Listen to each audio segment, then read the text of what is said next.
സ്വതന്ത്രലോകം 2018 ഇവിടെ കൂടിച്ചേർന്നിരിക്കുന്ന എല്ലാ സുഹൃത്തുക്കൾക്കും ആദ്യമേ തന്നെ വളരെ സ്നേഹപൂർവ്വമുള്ളൊരു നമസ്കാരം. നമ്മളിന്ന് സംസാരിക്കാൻ പോകുന്ന വിഷയത്തിന് പേര് കൊടുത്തിരിക്കുന്നത് the third umpire in medicine എന്നാണ്.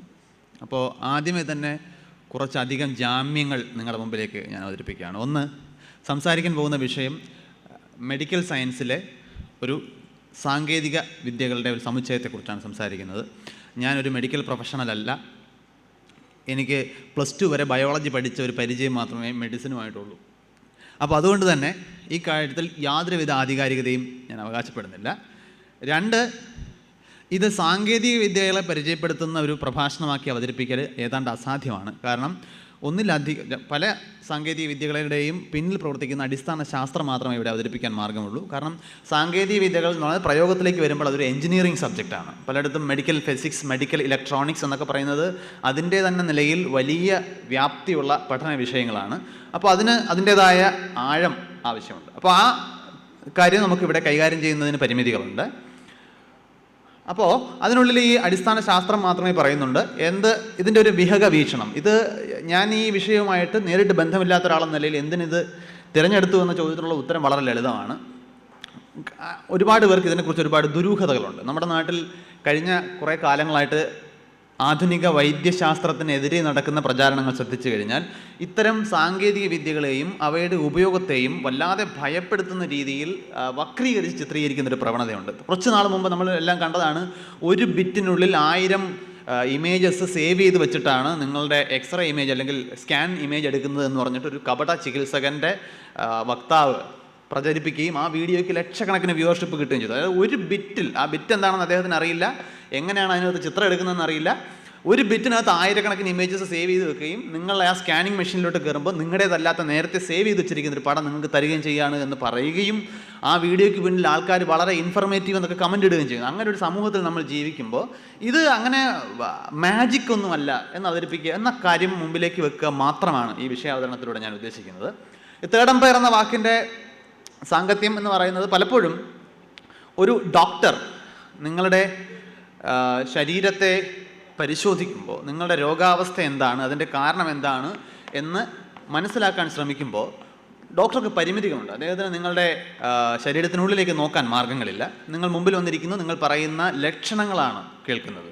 പിന്നെ പുറത്ത് പ്രകടമാകുന്ന ചില ലക്ഷണങ്ങൾ അദ്ദേഹത്തിന് നേരിട്ട് കാണാൻ സാധിച്ചേക്കും. പക്ഷേ ഇതിൽ നിന്നും ഇത്തരം സബ്ജക്റ്റീവായിട്ടുള്ള വിവരണങ്ങൾക്കപ്പുറം ആധികാരികതയോടുകൂടി വസ്തുനിഷ്ഠമായി നിങ്ങളുടെ രോഗാവസ്ഥ എന്താണെന്ന് മനസ്സിലാക്കാൻ ഡോക്ടർക്ക് ഒരു തേർഡ് അമ്പയറുടെ സഹായം ആവശ്യമുണ്ട്. ആ തേർഡ് അമ്പയറുടെ സ്ഥാനം ഇവിടെ അലങ്കരിക്കുന്നത് ആധുനിക ശാസ്ത്രം അതിൻ്റെ നിരന്തരമായ ഗവേഷണങ്ങളിലൂടെ അതിൽ നിന്ന് മനസ്സിലാക്കിയ അറിവുകൾ ഉപയോഗപ്പെടുത്തി നിർമ്മിച്ചിട്ടുള്ള ചില സാങ്കേതിക വിദ്യകൾ ഉപയോഗിച്ചിട്ടാണ്. ആ സാങ്കേതിക വിദ്യകളെ നമ്മൾ പൊതുവെ മെഡിക്കൽ ഇമേജിംഗ് എന്നൊരൊറ്റ വാക്കുകൊണ്ട് സൂചിപ്പിക്കാറുണ്ട്.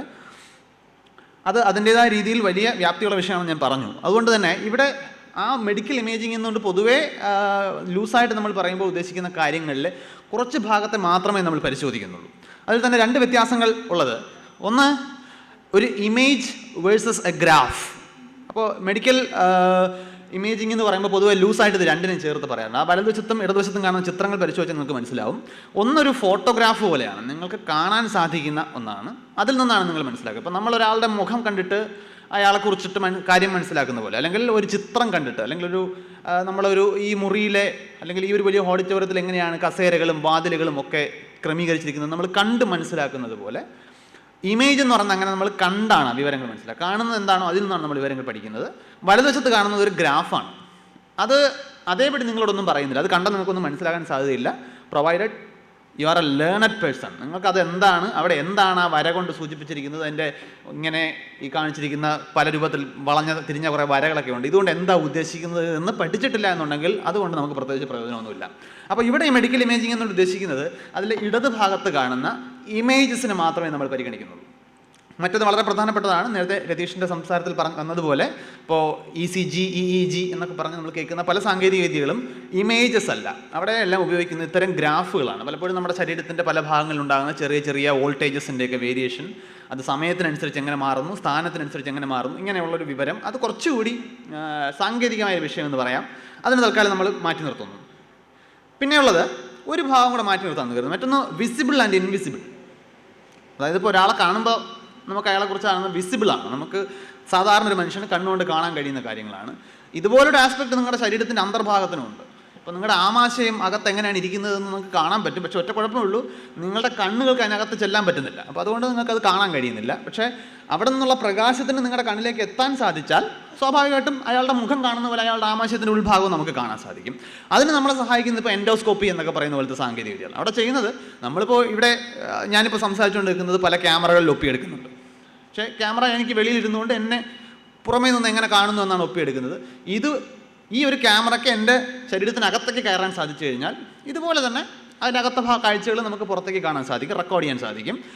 വെല്ലുവിളികൾ എഞ്ചിനീയറിങ്ങിൻ്റെ ഭാഗത്താണ്. ഇത്രയും ചെറിയ ക്യാമറ ആയിരിക്കണം, ക്യാമറയോടൊപ്പം അതിൻ്റെ പവർ, അതിന് ആവശ്യമായിട്ടുള്ള ലൈറ്റ്, പിന്നെ അതിന് ഈ ശരീരത്തിനെ കീറി മുറിച്ച് പോകാതെ സേഫായിട്ട് കൊണ്ടുപോകാൻ രീതിയിൽ അതിനെ ഗൈഡ് ചെയ്ത് പോകാൻ കഴിയുന്ന മെഷീനറി ഉണ്ടാവണം. അങ്ങനെ എഞ്ചിനീയറിങ്ങിൻ്റെ ആസ്പെക്റ്റിൽ നോക്കുമ്പോൾ വളരെ സാങ്കേതികമായി കോംപ്ലക്സ് ആണ്. പക്ഷേ അടിസ്ഥാനപരമായ ഒരു സിമ്പിൾ ക്യാമറ ശരീരത്തിനകത്തേക്ക് എത്തിക്കുന്നു എന്നേ ഉള്ളൂ. അത് നമ്മൾ എൻഡോസ്കോപ്പി എന്നൊക്കെ പറയുന്നത് അതാണ് ഉദ്ദേശിക്കുന്നത്. അകത്തേക്ക് കാണലാണ് എൻഡോസ്കോപ്പി.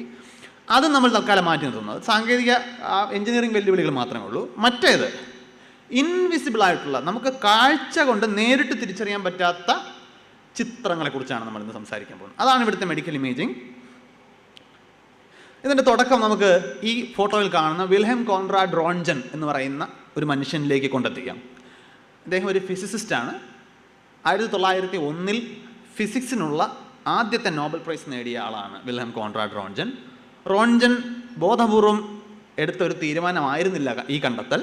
ആ കണ്ടെത്തൽ അദ്ദേഹം എന്ത് കണ്ടെത്തിയെന്ന് എല്ലാവർക്കും അറിയാം. എക്സ്റേകളുടെ കണ്ടുപിടുത്തത്തിൻ്റെ പേരിലാണ് റോൺജൻ പൊതുവെ അറിയപ്പെടുന്നത്. റോൺജൻ അതുവരെ ഈ വസ്തുക്കളിൽ നിന്നും 1900 അല്ലെങ്കിൽ 19ാം നൂറ്റാണ്ടിൻ്റെ അവസാനം എന്ന് പറയുന്നത് ഫിസിക്സിലൊരു പ്രകൃതിയെ മനസ്സിലാക്കുന്ന കാര്യത്തിൽ, അങ്ങനെയുള്ള അന്വേഷണങ്ങളുടെ ചരിത്രത്തിൽ ഒരു വിപ്ലവം നടക്കുന്നൊരു സമയമാണ്. അതായത് ഏതാണ്ട് ഫിസിക്സിലെ എല്ലാ അറിവുകളും പൂർണ്ണമായി എന്നൊക്കെ മനുഷ്യർ കരുതിയിരുന്ന, ശാസ്ത്രജ്ഞർ അങ്ങനെ അഹങ്കരിച്ചിരുന്ന ഒരു കാലഘട്ടത്തിൽ അതുവരെ നിലവിലുണ്ടായിരുന്ന അറിവുകൾക്കൊന്നും വിശദീകരിക്കാൻ കഴിയാത്ത ചില പുതിയ പ്രതിഭാസങ്ങൾ ശ്രദ്ധിക്കപ്പെടുന്ന സമയമാണ്. പ്രത്യേകിച്ച് ഒരുപാട് പേര് ഈ വൈദ്യുതി കടന്നു പോകുന്നത് എങ്ങനെയാണെന്നൊക്കെ പഠിച്ചിട്ടുണ്ട്, വൈദ്യുതിയുടെ സ്വഭാവം പഠിക്കാൻ ശ്രമിച്ചിട്ടുണ്ട്. പക്ഷേ വൈദ്യുതിയുടെ ഒരു വളരെ എല്ലാവർക്കും അറിയാവുന്ന ഒരു സവിശേഷത, വൈദ്യുതി പെരുമാറുന്നത് അത് എന്തിലൂടെ കടന്നു പോകുന്നു എന്ന മാധ്യമത്തിനനുസരിച്ച് മാറും. ചെമ്പ് കമ്പിയിലൂടെയാണോ ഗ്രാഫൈറ്റിലൂടെയാണോ കറണ്ട് കടത്തിവിടുന്നത്, അതിനനുസരിച്ചിട്ടുണ്ടാവും അത് അവിടെ ഉണ്ടാക്കുന്ന പ്രഭാവം.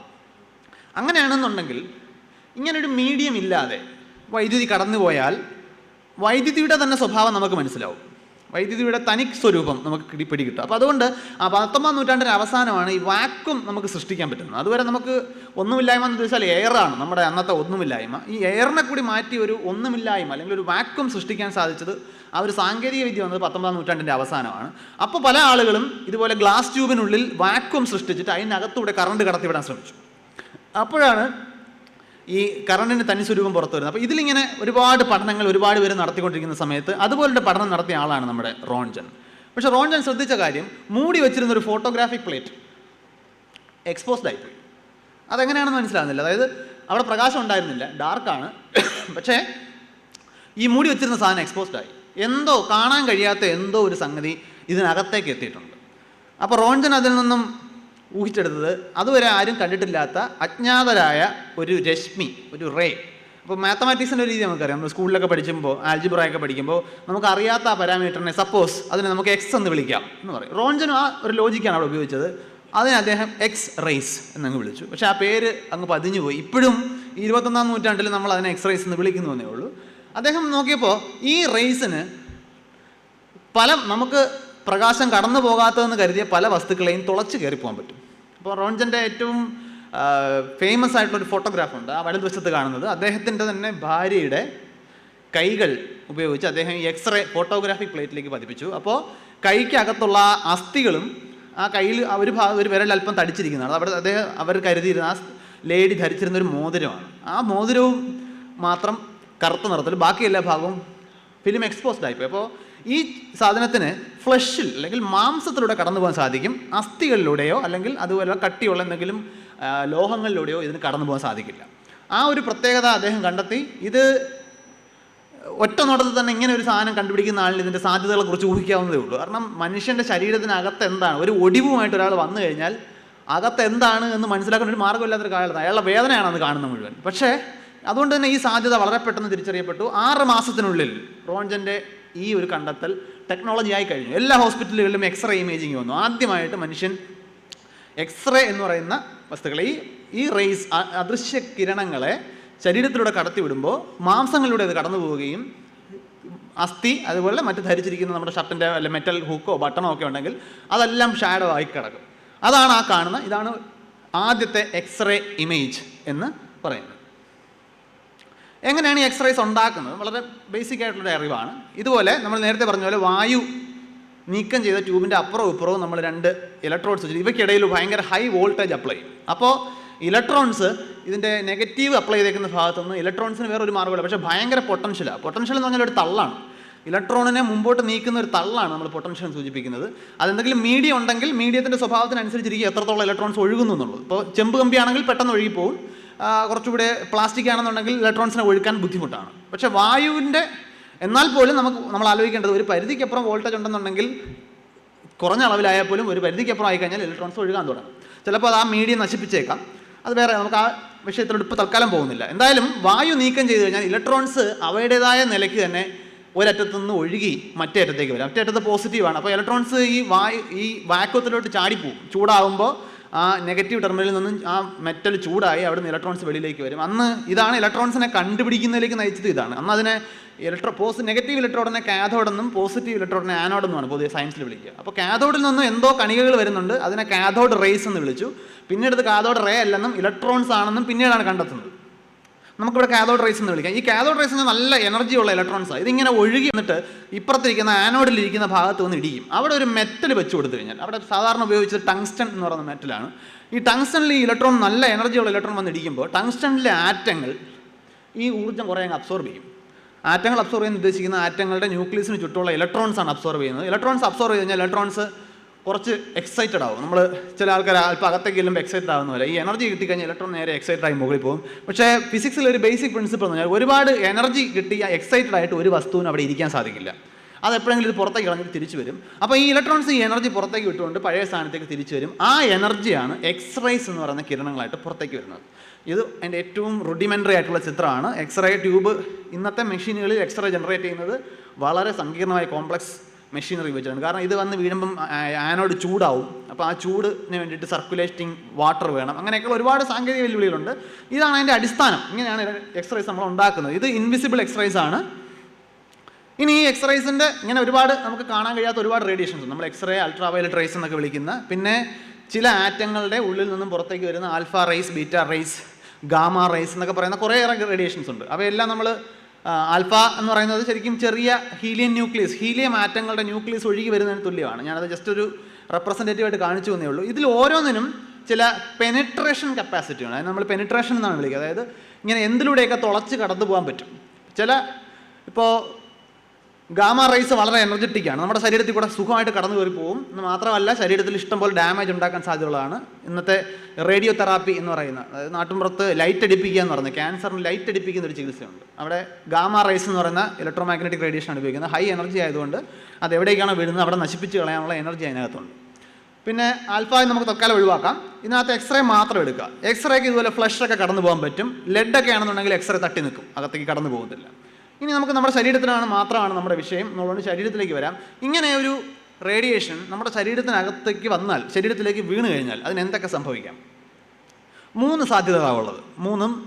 മൂന്നായിട്ട് പറയാം. ഒന്ന് പെനിട്രേഷൻ, സിമ്പിൾ. അതിനെ പെനിട്രേഷൻ എന്നാൽ നമ്മുടെ ശരീരത്തിൽ കൂടെ അതിങ്ങനെ കടന്നങ്ങ് പോകും. അതായത് നമ്മുടെ ശരീരത്തിലിരിക്കുന്ന നമ്മുടെ അവയവങ്ങൾ നിർമ്മിക്കപ്പെട്ടിരിക്കുന്ന ആറ്റങ്ങളോ അതോ അതിൻ്റെ മറ്റ് സംയുക്തങ്ങളെന്ന് വിളിക്കാവുന്ന കോമ്പൗണ്ട്സോ മെറ്റീരിയൽസ് ഒന്നും തന്നെ അതിനെ കാര്യമായി തടയുന്നില്ല. അത് അതിനകത്തൂടെ സുഖമായിട്ട് കടന്നു പോകും. അതിനെ നമ്മൾ പെനിട്രേഷൻ എന്ന് വിളിക്കും. 2, ഇത് വരികയും ഇതിൻ്റെ ഊർജ്ജം നമ്മുടെ ശരീരത്തിലുള്ള വസ്തുക്കൾ നിർമ്മിക്കപ്പെട്ടിരിക്കുന്ന ഇലക്ട്രോൺസ് അകത്തേക്ക് വലിച്ചെടുക്കുകയും ചെയ്യുമ്പോൾ ആ റേസിന് നമ്മുടെ ശരീരത്തിനുള്ളിലൂടെ കടന്നു പോകാൻ പറ്റില്ല. അത് കൊണ്ടുവന്ന ഊർജ്ജം മുഴുവൻ ശരീരത്തിൻ്റെ പല ഭാഗങ്ങളിലായിട്ട് അബ്സോർബ് ചെയ്യപ്പെട്ടു. അതായത് അതിനാണ് നമ്മൾ അബ്സോർപ്ഷൻ അല്ലെങ്കിൽ ആഗിരണം ചെയ്യപ്പെടും. പിന്നെ ഒരെണ്ണമുണ്ട്, ഒരു ഭാഗം എനർജി ആഗിരണം ചെയ്യപ്പെടും, ബാക്കി വരുന്ന ഭാഗം പുറത്തേക്ക് വരും. അത് ആ ഒറിജിനൽ കിരണം എങ്ങനെയാണോ വന്നത് ആ ദിശയിലായിരിക്കില്ല ബാക്കി വരുന്ന റേസ് വെളിയിലേക്ക് വരുന്നത്. അതിനൊരു ഫിസിക്സ് ഉണ്ട്, തൽക്കാലം അതിലേക്ക് പോകുന്നില്ല. അതിനെ നമ്മൾ സ്കാറ്ററിങ് എന്നാണ് വിളിക്കുന്നത്. അത് വന്ന ദിശയിൽ നിന്ന് മാറിപ്പോകുന്നതുകൊണ്ടാണ് അതിനെ സ്കാറ്ററിങ് എന്ന് വിളിക്കുന്നത്. അതായത് ശരീരത്തിലേക്ക് റേഡിയേഷൻ വീണ് കഴിഞ്ഞാൽ ഈ 3 സാധ്യതകളാവുള്ളൂ. അത് വീഴുന്ന റേഡിയേഷൻ്റെ സ്വഭാവം, വീഴുന്ന ശരീരത്തിൻ്റെ ഭാഗത്തിൻ്റെ സ്വഭാവം എന്നൊക്കെ അനുസരിച്ചിട്ട് അത് മാറും. ജനറലി ഇതെല്ലാം ഒന്നുകിൽ പെനിട്രേഷൻ ആയിരിക്കും, അല്ലെങ്കിൽ അബ്സോർപ്ഷൻ അല്ലെങ്കിൽ ആഗിരണമായിരിക്കും, മറ്റേത് സ്കാറ്ററിങ്ങിനെ വിസരണം എന്നാണ് മലയാളത്തിൽ വിളിക്കുക. ഇതിൽ നമുക്ക് വേണ്ടത് ഇതിലെ പെനിട്രേഷനാണ്. ചില ഭാഗം പെനിട്രേറ്റ് ചെയ്ത് പോകും, ചില ഭാഗം അബ്സോർവ് ചെയ്ത് പോകും. ശരീരത്തിലെ ചില ഭാഗങ്ങൾ, ഇപ്പോൾ അസ്ഥി ഇതിനെ അബ്സോർബ് ചെയ്യുക, അതിനകത്തൂടെ കടന്നു പോകാൻ, പെനിട്രേറ്റ് ചെയ്യാൻ അസ്ഥി അനുവദിക്കില്ല. പക്ഷേ മാംസം അല്ലെങ്കിൽ സോഫ്റ്റ് ടിഷ്യൂസ് എന്നൊക്കെ നമ്മൾ വിളിക്കാവുന്ന ഭാഗങ്ങൾ ഇതിനെ ഒരു രീതിയിലും തടയില്ല, അത് കടന്ന് അപ്പുറത്തേക്ക് പോകും. ഇതിന് ഒരു ഫോട്ടോഗ്രാഫറെ സംബന്ധിച്ചിടത്തോളം ഇതിനൊരു സാധ്യതയുണ്ട്. നമ്മൾ സാധാരണ ഫോട്ടോ എടുക്കുന്നത്, ഇപ്പോൾ നമ്മുടെ മുമ്പിലിരിക്കുന്ന ഒരാളുടെ നേരെ നമ്മളൊരു ഫ്ലാഷ് മിന്നിച്ച് കഴിഞ്ഞാൽ ആ പ്രകാശം അയാളുടെ ദേഹത്ത് നിന്ന് തട്ടി റിഫ്ലക്റ്റ് ചെയ്ത് പ്രതിഫലിച്ച് വരുമ്പോൾ അതിനെയാണ് ക്യാമറ പിടിച്ചെടുക്കുന്നത്. പക്ഷേ അയാളുടെ ശരീരത്തിലൂടെ ഈ പ്രകാശം അപ്പുറത്തേക്ക് കടന്നു പോവുകയും ആ ശരീരത്തിൻ്റെ വിവിധ ഭാഗങ്ങൾ പല അളവുകളിൽ അതിനെ കടത്തി വിടുകയും ചെയ്തു കഴിഞ്ഞാൽ ക്യാമറ അതിൻ്റെ മറുഭാഗത്ത് വയ്ക്കാം. അപ്പോൾ കിട്ടുന്നത് എന്താണ്? ഈ വീഴുന്ന പ്രകാശത്തിൻ്റെ ചില ഭാഗങ്ങൾ കിട്ടും, ചില ഭാഗങ്ങൾ തടയപ്പെടും. അതാണ് നമ്മൾ ഈ കാണുന്നതിനെ പ്രൊജക്ഷണൽ റേഡിയോഗ്രാഫി എന്നാണ് പറയുക. പേര് കേട്ട് ഞെട്ടണ്ട. നമ്മൾ സാധാരണ ഈ ഒടിവിൻ്റെയും ചതവിൻ്റെയും ഫോട്ടോ എടുക്കുമ്പോൾ ആ ഫോട്ടോയാണിത്. അതിനെയാണ് നമ്മൾ പ്രൊജക്ഷണൽ റേഡിയോഗ്രാഫി എന്ന് വിളിക്കുന്നത്. എന്താണ് പ്രൊജക്ഷൻ? ഇപ്പോൾ ഞാനിങ്ങനെ നിൽക്കുന്നു, ഇവിടെ ഒരു പ്രകാശം വെച്ചിട്ടുണ്ട്, ഇതെൻ്റെ ശരീരത്തിൽ വീഴുന്നു. എൻ്റെ ശരീരം ഈ പ്രകാശത്തെ കടത്തി വിടുന്നില്ല. എൻ്റെ ശരീരത്തിന് വെളിയിലുള്ള ഭാഗത്തൂടെ പ്രകാശത്തിന് കടന്നു പോകാം. ഇതെന്താണ് ചെയ്യാൻ പോകുന്നത്? എൻ്റെ ശരീരത്തിൻ്റെ ഒരു നിഴൽ ബാക്കിൽ വീഴ്ത്തും. ഇതുപോലൊരു നിഴൽ വീഴ്ത്തലാണ് പ്രൊജക്ഷണൽ റേഡിയോഗ്രാഫി ചെയ്യുന്നത്. ശരീരം കൈയാണെന്നുണ്ടെങ്കിൽ കൈപ്പത്തി ഇങ്ങനെ വെക്കുന്നു, മുകളിൽ നിന്ന് എക്സ്റേസ് വീഴ്ത്തുന്നു. എക്സ്റേയെ പിടിച്ചെടുക്കാൻ കഴിയുന്ന ഒരു വസ്തു, എന്തോ ആയിക്കോട്ടെ, ഡിറ്റക്ടർ എന്ന് തൽക്കാലം വിളിക്കാം. എക്സ്റേയൊക്കെ പിടിച്ചെടുക്കാൻ കഴിയുന്ന ഒരു വസ്തു അതിൻ്റെ താഴെയുണ്ട്. അപ്പോൾ നമ്മുടെ കൈയുടെ മുകളിൽ കൂടെ എക്സ്റേ വീണ് കഴിഞ്ഞാൽ ഈ കൈയിലെ അകത്തുള്ള മാംസങ്ങൾ മാത്രം എക്സ്റേക്ക് നിഴൽ വീഴ്ത്തും. അസ്ഥികൾ മാത്രം നിഴൽ വീഴ്ത്തും, മാംസത്തിലൂടെ എക്സ്റേ കടന്നു പോകും. അപ്പോൾ സ്വാഭാവികമായിട്ട് താഴെ കിട്ടുന്നത് നമ്മുടെ കൈയുടെ അസ്ഥികളുടെ ഒരു നിഴലായിരിക്കും. അതാണ് നമ്മൾ കാണുന്ന പ്രൊജക്ഷണൽ റേഡിയോഗ്രാഫ്. ഇത് ശരീരത്തിൻ്റെ പല ഭാഗങ്ങളിലൂടെ എക്സ്റേ കടത്തിവിട്ട് ഇങ്ങനെ എടുത്തിട്ടുള്ള പ്രൊജക്ഷണൽ റേഡിയോഗ്രാഫ്സാണ്. എക്സ്റേ ഇതെല്ലാവർക്കും പരിചയമുള്ളതാണ്. നമ്മുടെ നാട്ടിൽ ഏറ്റവും പോപ്പുലറായിട്ട് ഉപയോഗിക്കപ്പെടുന്ന സംഗതിയും ഏറ്റവും ആദ്യം കണ്ടെത്തപ്പെടുന്ന മെഡിക്കൽ ഇമേജിംഗ് സാങ്കേതികവിദ്യയും പ്രൊജക്ഷണൽ റേഡിയോഗ്രാഫാണ്. രണ്ടാമത് കാണുന്ന കാലാണ്, മൂന്നാമത് ഏറ്റവും വലതുവശത്തുള്ളത് കൈപ്പത്തിയാണ്. ബാക്കിയെല്ലാം വ്യക്തമാണ്. ഈ ഭാഗമാണ്, ഇടുപ്പിൻ്റെ ഭാഗമാണ് ഫസ്റ്റ് ഇമേജിൽ കാണുന്നത്. ഇതെല്ലാം ഓരോ ഭാഗത്തിൻ്റെയും പ്രൊജക്ഷണൽ റേഡിയോഗ്രാഫ്സ് ആണ്. ഇതിന് തന്നെ മെഡിക്കൽ സാങ്കേതികവിദ്യയിൽ ഒരുപാട് പേരുകൾ വിളിക്കും. ലാറ്ററലാണോ എന്നൊക്കെ പറഞ്ഞിട്ട് അതിൻ്റെ പൊസിഷൻ അനുസരിച്ച് സാങ്കേതിക പദങ്ങൾ ഒരുപാടുണ്ട്. അത് ഞാനും അതിൻ്റെ എക്സ്പെർട്ടീസ് അല്ല എന്നുള്ളതുകൊണ്ട് നമുക്ക് ആ വിഷയത്തിലേക്ക് തൽക്കാലം പോകണ്ട. പ്രൊജക്ഷണൽ റേഡിയോഗ്രാഫിൻ്റെ തന്നെ വേറൊരു സ്പെഷ്യൽ പേര് കൊടുത്തിട്ടുള്ള സംഗതിയാണ് മാമോഗ്രാഫി എന്ന് പറയുന്നത്. മാമോഗ്രാഫിയും ബേസിക്കലി ഒരു പ്രൊജക്ഷണൽ റേഡിയോഗ്രാഫിയാണ്.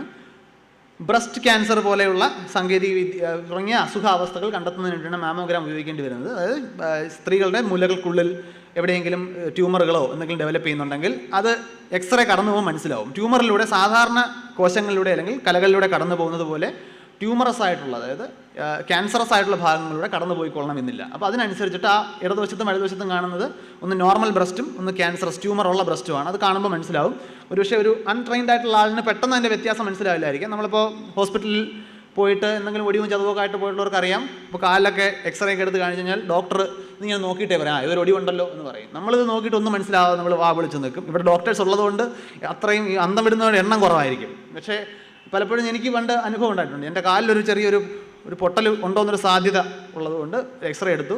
ഡോക്ടറെ കാണിച്ചിങ്ങനെ നോക്കിയിട്ട് പറയാം ഇല്ല സേഫാണെന്ന് പറഞ്ഞു. അപ്പോൾ എനിക്ക് സംശയമാണ്, ഇല്ല ഡോക്ടർ ശരിക്കും നോക്കിയിട്ടില്ല എന്ന് പറയും. ഇതാണ് നമ്മുടെ നാട്ടിൽ കാണുന്ന പ്രധാന പരാതികളിലൊന്നും, ഡോക്ടർ ശരിക്കും നോക്കിയിട്ടില്ല. ഞാൻ നോക്കിയിട്ട് ഇതിനകത്ത് പൊട്ടലുള്ള ഒരുപാട് ഗ്യാപ്പ് ഉണ്ട് ഇതിനിടയ്ക്ക്. ഇതിൽ ഏതാണ് പൊട്ടൽ, ഇതാണ് പൊട്ടൽ, ഇല്ലാത്ത നോർമൽ ഗ്യാപ്പ് ഏതാണെന്ന് നമുക്കറിയില്ല. അത് വേറെ, അതാണ് ഞാൻ എക്സ്പെർട്ടീസ് അതിൻ്റേതായൊരു മേഖലയ്ക്ക് നമുക്ക് വിട്ടേക്കാം.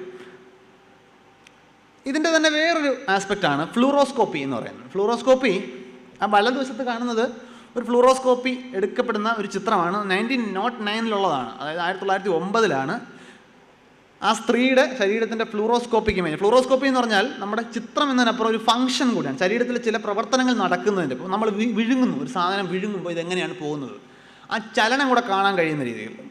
സാങ്കേതികവിദ്യ ബേസിക്കലി സെയിം ആണ്, ഫോട്ടോ ക്യാപ്ചർ ചെയ്യല്ല ചെയ്യുന്നത്, ലൈവായിട്ട് കാണുക. അപ്പോൾ ഞാനൊരു സാധനം വിഴുങ്ങി, അപ്പോൾ ഇതിനകത്തൂടെ എൻ്റെ ശരീരത്തിലൂടെ എക്സ്റേ കടത്തി വിടുമായിരുന്നു. അപ്പുറത്ത് എക്സ്റേ മനസ്സിലാക്കാൻ പറ്റുന്നൊരു ഫിലിം വെച്ച് നോക്കിക്കഴിഞ്ഞാൽ ഇതിങ്ങനെ ഈ മൂവ്മെൻ്റ് ഒക്കെ കാണാൻ പറ്റും. എക്സ്റേക്ക് ഈ നമ്മൾ വിഴുങ്ങുന്ന വസ്തു അതിനെ തടയണം. അതിന് വേണ്ടിയിട്ട് നമ്മൾ വിഴുങ്ങുന്ന വസ്തു റേഡിയോ കോൺട്രാസ്റ്റ് ഏജൻറ്റ് എന്ന് വിളിക്കുന്ന കെമിക്കൽസ് ആയിരിക്കും അതിനകത്ത് ഉണ്ടാവുക. ബേരിയം സൾഫേറ്റ് എന്നൊക്കെ പറയുന്ന രാസവസ്തുക്കൾ അതിന് ഉപയോഗിക്കാറുണ്ട്. പണ്ട് വളരെ കോമൺ ആയിട്ട് ഉപയോഗിക്കപ്പെട്ടിരുന്ന മെഡിക്കൽ സാങ്കേതിക വിദ്യയായിരുന്നു barium swallow test. Barium swallow എന്നാൽ ബേരിയം സൾഫേറ്റ് എന്ന് പറയുന്ന കെമിക്കൽ മിക്സ് ചെയ്തിട്ടുള്ള ഒരു സാധനമാണ്. അതിനകത്തൂടെ എക്സ്റേ കടന്നു പോകത്തില്ല. അപ്പോൾ എക്സ്റേ അത് ബ്ലോക്ക് ചെയ്യും. അപ്പോൾ നമ്മളിങ്ങനെ വിഴുങ്ങി കഴിയുമ്പോൾ ഈ സാധനം ഇങ്ങനെ കറുത്ത രൂപത്തിൽ പോകുന്നത് കാണാൻ കഴിയും. ആ വലതുവശത്തെ ചിത്രത്തിൽ കാണാം, ഒരു വിഴുങ്ങലാണ് അവിടെ കാണിക്കുന്നത്. അത് മൂവ് ചെയ്യുന്നുണ്ട്, എത്ര പേർക്ക് കാണാൻ കഴിയുന്നുണ്ടെന്ന് എനിക്കറിയില്ല. ഒരു കറുത്ത സാധനം ഇങ്ങനെ താഴേക്ക് പെട്ടെന്ന് നീങ്ങി പോകുന്ന കാണാം. അതൊരു ലൈവ് ആയിട്ടുള്ള സാധനമാണ്. അതാണ് ഫ്ലൂറോസ്കോപ്പി കൊണ്ട് ഉദ്ദേശിക്കുന്നത്. ഈ വലതുവശത്തെ ചിത്രത്തെക്കുറിച്ചൊരു കാര്യം രസകരമായിട്ട് പറയാനുണ്ട്. കാരണം ഇത് 1909 എന്ന് പറഞ്ഞാൽ എക്സ്റേ കണ്ടുപിടിച്ചിട്ട് അധിക കാലം ആയിട്ടില്ല. കഷ്ടിച്ച് 5-6 വർഷമേ ആയിട്ടുള്ളൂ. അത് ഒരു 10 വർഷത്തിനുള്ളിലേ ആയിട്ടുള്ളൂ. അവിടെ ഒരാൾ വളരെ കൂളായിട്ടൊരു എക്സ്റേ ഫിലിം പിടിച്ച് നിൽക്കുന്നു. ആ സ്ത്രീയുടെ ശരീരത്തിൽ കൂടെ വളരെ കൂളായിട്ട് എക്സ്റേ ഇങ്ങനെ കടത്തി വിടുന്നുണ്ട്. അന്ന് ഈ എക്സ്റേയുടെ അപകടാവസ്ഥയെക്കുറിച്ച് ആർക്കും അറിയില്ലായിരുന്നു.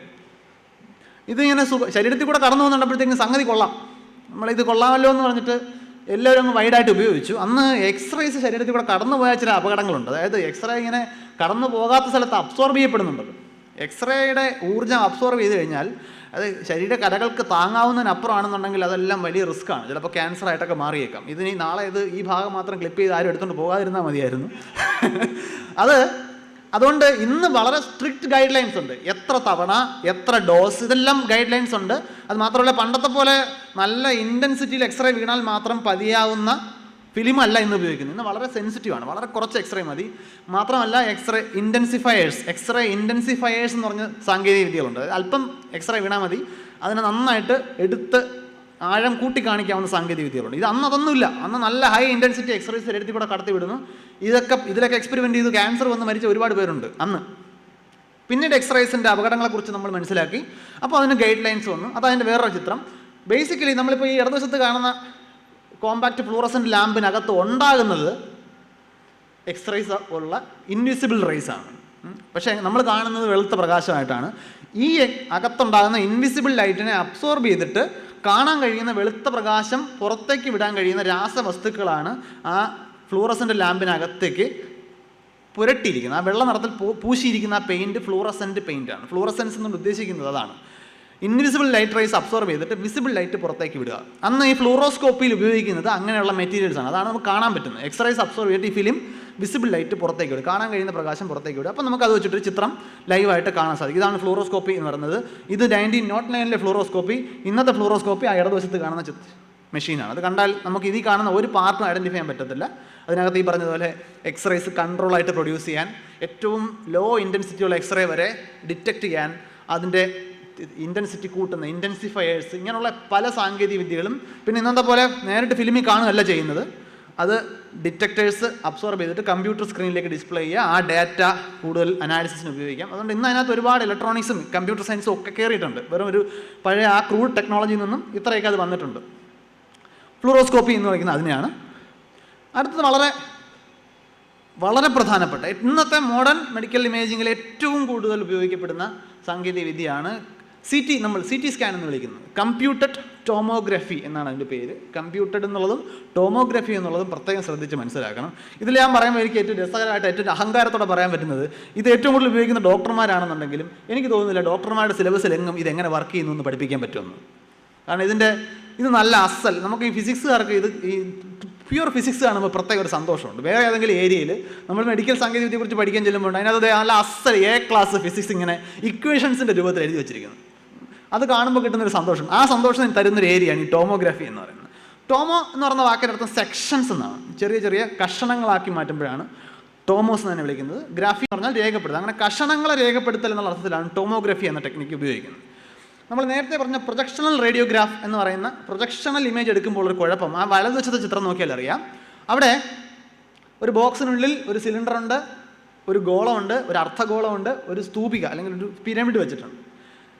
ഇതിൽ ആ വലതുവശത്ത് പി എന്ന് അടയാളപ്പെടുത്തിയിരിക്കുന്നത് അതിൻ്റെ ഒരു പ്രൊജക്ഷണൽ ഇമേജാണ്. അതായത് ഇടതുവശത്ത് നിന്ന് പ്രകാശം വീഴ്ത്തി കഴിഞ്ഞാൽ വലതുവശത്ത് കാണാൻ സാധ്യതയുള്ള പ്രൊജക്ഷനാണ് ആ വലതുവശത്ത് അടയാളപ്പെടുത്തിയിരിക്കുന്നത്. അവിടെ ശ്രദ്ധിച്ചാൽ ആ ഗോളവും സിലിണ്ടറും കൂടെ ഒന്ന് ചേർന്നാണ് കാണപ്പെടുക.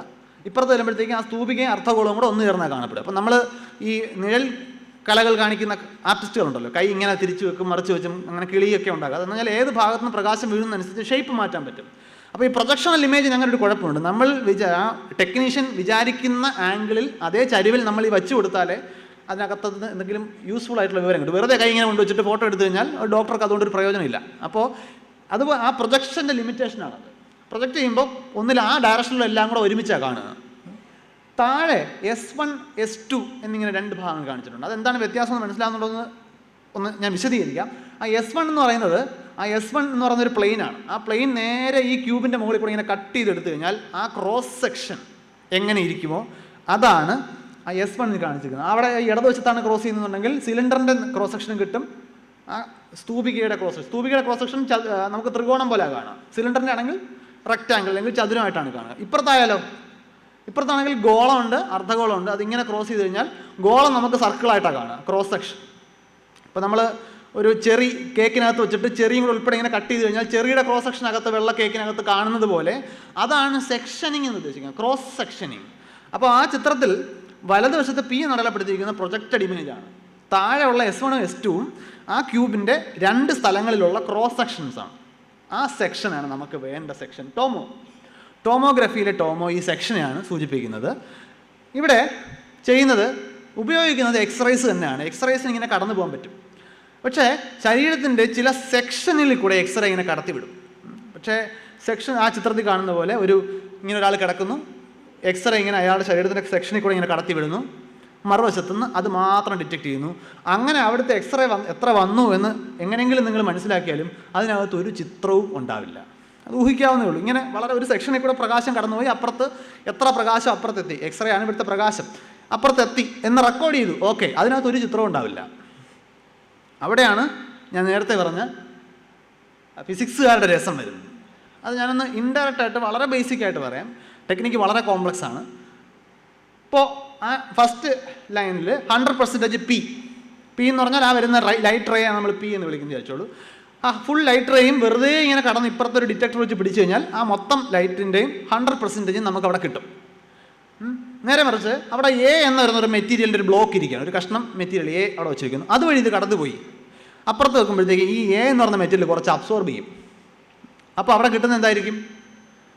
അവിടെ അതിൻ്റെ 80% കിട്ടുന്നുള്ളൂ എന്ന് വിചാരിക്കാം. അതായത് 20% എ അബ്സോർബ് ചെയ്തു. ഇനി ബി എന്ന് പറയുന്ന വേറൊരു മെറ്റീരിയലിൻ്റെ ബ്ലോക്ക് ഉണ്ട്, ബി, അതുവഴി ഇത് കടത്തി വിട്ടു. അപ്പോൾ 90% അപ്പുറത്തെത്തി. ഇതിൻ്റെ അർത്ഥം എന്താണ്? അത് കടന്നു പോകുന്ന മെറ്റീരിയലിൻ്റെ സ്വഭാവം അനുസരിച്ച് പല അളവിൽ അബ്സോർബ് ചെയ്യപ്പെടും. അപ്പോൾ അപ്പുറത്ത് കിട്ടുന്ന അളവും വ്യത്യാസം വരും.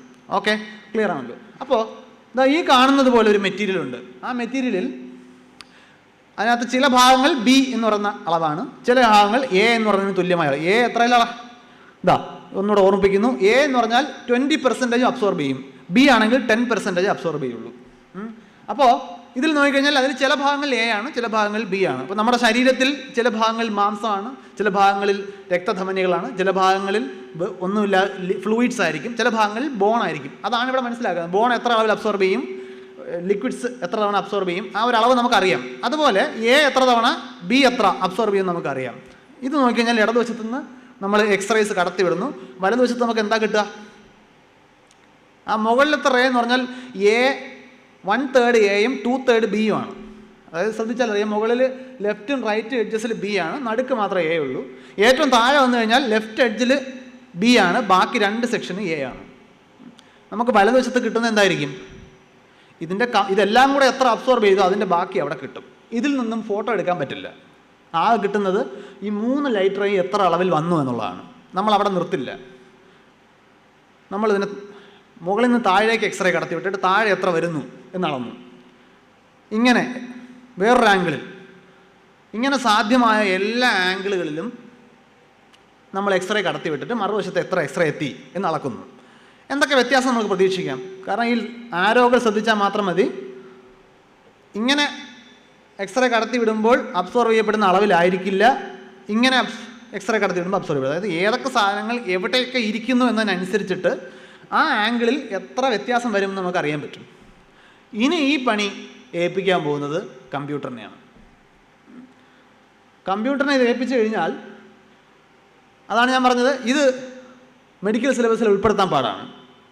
ഇതിനകത്ത് കിട്ടുന്ന കുറേ ഡേറ്റയാണ്. ഇത്ര ആംഗിളിൽ ഇത്ര ഇൻറ്റൻസിറ്റിയിൽ ഇന്ന സെക്ഷനിൽ കൂടെ എക്സ്റേസ് കടത്തി വിട്ടപ്പോൾ ഇത്ര വെളിയിൽ വന്നു. ഈ ഇൻഫർമേഷൻ ഇതുപോലെ കുറേ ആയിരക്കണക്കിന് 10,000 കണക്കിന് ഡേറ്റകളാണ് അവിടെ കയ്യിൽ കിട്ടുന്നത്. ഇനി ഇത് വെച്ചിട്ട് ഫോറിയർ ട്രാൻസ്ഫോം, റാഡോൺ ട്രാൻസ്ഫോം എന്നൊക്കെ പറയുന്ന കുറേ നല്ല അസൽ പച്ച മാത്തമാറ്റിക്സ് ആണ് അവിടെ ഉപയോഗിക്കുന്നത്. ഇത് പണ്ട് മനുഷ്യർ മാനുവലി കാൽക്കുലേറ്റ് ചെയ്യുന്ന രീതിയിൽ കണ്ടെത്തുകയും ഇപ്പോൾ ആ കാൽക്കുലേഷൻ ഒരാളിൽ നിന്ന് ചെയ്തു കഴിഞ്ഞാൽ ഒരാളെ കയറ്റി എക്സ്റേയുടെ ഡേറ്റ എടുത്തിട്ട് 2 വർഷം കഴിഞ്ഞ് വരാൻ പറയണം, ഇത് കൂട്ടി വെച്ചേക്കാം ഇതിൻ്റെ ഇമേജ്. ഇപ്പോൾ അതല്ല, ഇപ്പോൾ കമ്പ്യൂട്ടർ ആൽഗോരിതംസ് ഉണ്ട്. ഇതെങ്ങനെ അതിന് ആൽഗോരിതംസ് തന്നെ പല ചിലവുള്ള, അതായത് പല കോംപ്ലക്സിറ്റി ഉള്ള ആൽഗോരിതംസ് ഉണ്ട്. എത്ര ഫാസ്റ്റായിട്ട് എത്ര ഷാർപ്പായിട്ടുള്ള ഇൻഫർമേഷൻ നമുക്ക് കിട്ടുന്നതനുസരിച്ചിട്ട് സാങ്കേതിക വിദ്യയിൽ വ്യത്യാസമുണ്ട്. ബേസിക്കലി ചെയ്യുന്നത് ഇതിനെ നമ്മൾ ഇമേജ് റീകൺസ്ട്രക്ഷൻ എന്നാണ് വിളിക്കുക. അതായത് ഇതിനുള്ളിലൂടെ കടന്നു വന്ന എക്സ്റേ ഡേറ്റ ഉണ്ട്. ഇതിൽ നിന്നും ഈ എക്സ്റേ എങ്ങനെ, ഈ ഏത് സെക്ഷനിൽ കൂടെ ഏതൊക്കെ മെറ്റീരിയൽ ഏത് ഭാഗത്താണ് ഇരുന്നത് എന്ന് റീകൺസ്ട്രക്ട് ചെയ്തെടുക്കണം. ഈ കാണുന്നത് പൂർണ്ണമായിട്ടും ആർട്ടിഫിഷ്യലായിട്ടൊരു സാധനമാണ്. ഇടതുവശത്ത് കാണുന്നത് അത് കോൺട്രാസ്റ്റ് കുറവായിരിക്കും. അതിനകത്ത് ഒരു ഫിക്ഷണൽ സാധനം, ഫാൻറ്റം ഒബ്ജക്റ്റാണ്. ഒരു എക്സ്പെരിമെൻറ്റർ ഇന്ന ഭാഗങ്ങളിൽ കറുത്ത ഷേപ്പുള്ള ഇത്ര അബ്സോർബ് ചെയ്യുന്ന സാധനങ്ങൾ അറേഞ്ച് ചെയ്ത് വെച്ചിട്ട് ഇതിനകത്തൂടെ എക്സ്റേസ് കടന്നു വന്നാൽ എത്ര ഉണ്ടാകും, ഏതൊക്കെ ആംഗിളിൽ എത്ര എക്സ്റേ വരും എന്ന് കാൽക്കുലേറ്റ് ചെയ്തിട്ട് കമ്പ്യൂട്ടറിന് കൊടുക്കുന്നു. എന്നിട്ട് കമ്പ്യൂട്ടർ ഇതിൽ നിന്നും ഇമേജ് റീകൺസ്ട്രക്ട് ചെയ്ത് കഴിഞ്ഞാൽ എങ്ങനെ ഉണ്ടാകും എന്ന് നോക്കുന്നു. അപ്പോൾ ആ ഇടതുവശത്ത് കാണുന്നതും വലതുവശത്ത് കാണുന്നതും ഒരേ സാധനമല്ല. ഇടതുവശത്ത് കാണുന്നത് നമ്മൾ ഡിസൈൻ ചെയ്ത് ഉണ്ടാക്കിയ ഒരു ഷേപ്പാണ്. വലതുവശത്ത് കാണുന്നത് അതിൻ്റെ ഈ സെക്ഷണൽ ഇമേജിനെ, ആ സെക്ഷണൽ ഇമേജ് നടുക്ക് വശത്ത് കാണുന്നതാണ്. ആ നടുക്കുള്ള സാധനമാണ് അതിൻ്റെ ക്രോസ് സെക്ഷനിൽ കിട്ടിയ ഡേറ്റയുടെ ഒരു ഗ്രാഫാണത്. അത് കണ്ടാൽ നമുക്കൊന്നും മനസ്സിലാവില്ല. ഇത് കമ്പ്യൂട്ടർ ഈ ഗ്രാഫ് ഇങ്ങനെയാണ് ഇരിക്കുന്നതെന്നുണ്ടെങ്കിൽ അത് ഏതൊക്കെ രീതിയിൽ ഏതൊക്കെ ഡയറക്ഷനിൽ കൂടെ വന്നപ്പോഴാണ് ഇങ്ങനെ വന്നത് എന്നൊരു കാൽക്കുലേഷൻ നടത്തിയിട്ടാണ് റീകൺസ്ട്രക്ട് ചെയ്ത ഇമേജാണ് വലതുവശത്ത് കാണുന്നത്. അത് അടുത്ത് നോക്കുന്ന ഒരാളിന് ഇതിനേക്കാളും ഷാർപ്പ്നെസ് കുറഞ്ഞൊരു ഫോട്ടോയാണ് വലതുവശത്ത് കാണുന്നതാണ്. ഇത് ഒറിജിനൽ സംഗതിയാണ്. അത് അതിൽ നിന്നും കമ്പ്യൂട്ടർ റീകൺസ്ട്രക്ട് ചെയ്തെടുക്കുന്നതാണ്. ഈ കാണുന്നത് വലതുവശത്ത് കാണുന്ന ഫോട്ടോയുടെ റീകൺസ്ട്രക്ഷന് മുമ്പുള്ള ഡേറ്റയാണ്. ഈ ഡേറ്റയുടെ പേര് സിനോഗ്രാം എന്നാണ്. അത് വെറും മാത്തമാറ്റിക്കലായിട്ടുള്ള പേരാണ്. അതിനകത്ത് ഒരു ഡോക്ടറും ഈ സിനോഗ്രാമിന് കാണാൻ സാധ്യതയില്ല. സിനോഗ്രാം കമ്പ്യൂട്ടറിനകത്തേക്ക് പോകുന്നൊരു സംഗതിയാണ്. അല്ലെങ്കിൽ മെഡിക്കൽ ഇലക്ട്രോണിക്സിലോ ഇതിനുമായിട്ട് ബന്ധപ്പെട്ട കമ്പ്യൂട്ടർ ഏരിയയിലോ ഒക്കെ വർക്ക് ചെയ്യുന്ന ആളുകൾ മാത്രമേ സിനോഗ്രാം കൈകാര്യം ചെയ്യുള്ളൂ. ഒരിക്കലും ഇതൊരു മെഡിക്കൽ പ്രാക്ടീഷണർക്ക് കിട്ടേണ്ട ഡേറ്റയല്ല, ഇത് അതിനകത്ത ഡേറ്റയാണ്. ഈ ഡേറ്റയിൽ നിന്നും റീകൺസ്ട്രക്ട് ചെയ്തിട്ടാണ് ഇമേജ് ഉണ്ടാക്കുന്നത്. ഇതാണ് ആ സ്കാനിങ് പ്രോസസ്സ്. അതായത് ആളിനെ കിടത്തിയിട്ട് എക്സ്റേ ഡിറ്റക്ട് ചെയ്യാനുള്ള എക്സ്റേ ക്യാമറയും അതിനോടൊപ്പം ഇങ്ങനെ കറങ്ങും. എന്നിട്ട് അയാളുടെ ശരീരത്തിൻ്റെ പല ഡയറക്ഷനുകളിൽ കൂടെ ഒരു സെക്ഷനിൽ കൂടെ കടന്നു പോകുന്ന ഫോട്ടോ എടുത്തു കഴിഞ്ഞാൽ അയാളുടെ ശരീരത്തിൻ്റെ ക്രോസ് സെക്ഷനാണ് അവിടെ കിട്ടുക. ഈ കാണുന്നത് ഇന്നത്തെ മോഡേൺ CT സ്കാനറാണ്. ആ വട്ടത്തിലിരിക്കുന്നതിനകത്തേക്ക് രോഗിയെ കടത്തി വിട്ട് കഴിഞ്ഞാൽ അയാളുടെ ശരീരത്തിൻ്റെ ഏത് സെക്ഷനാണോ ഫോട്ടോ എടുക്കേണ്ടത് ആ സെക്ഷനിൽ എക്സ്റേ വീഴത്തക്ക രീതിയിൽ കിടത്തുക.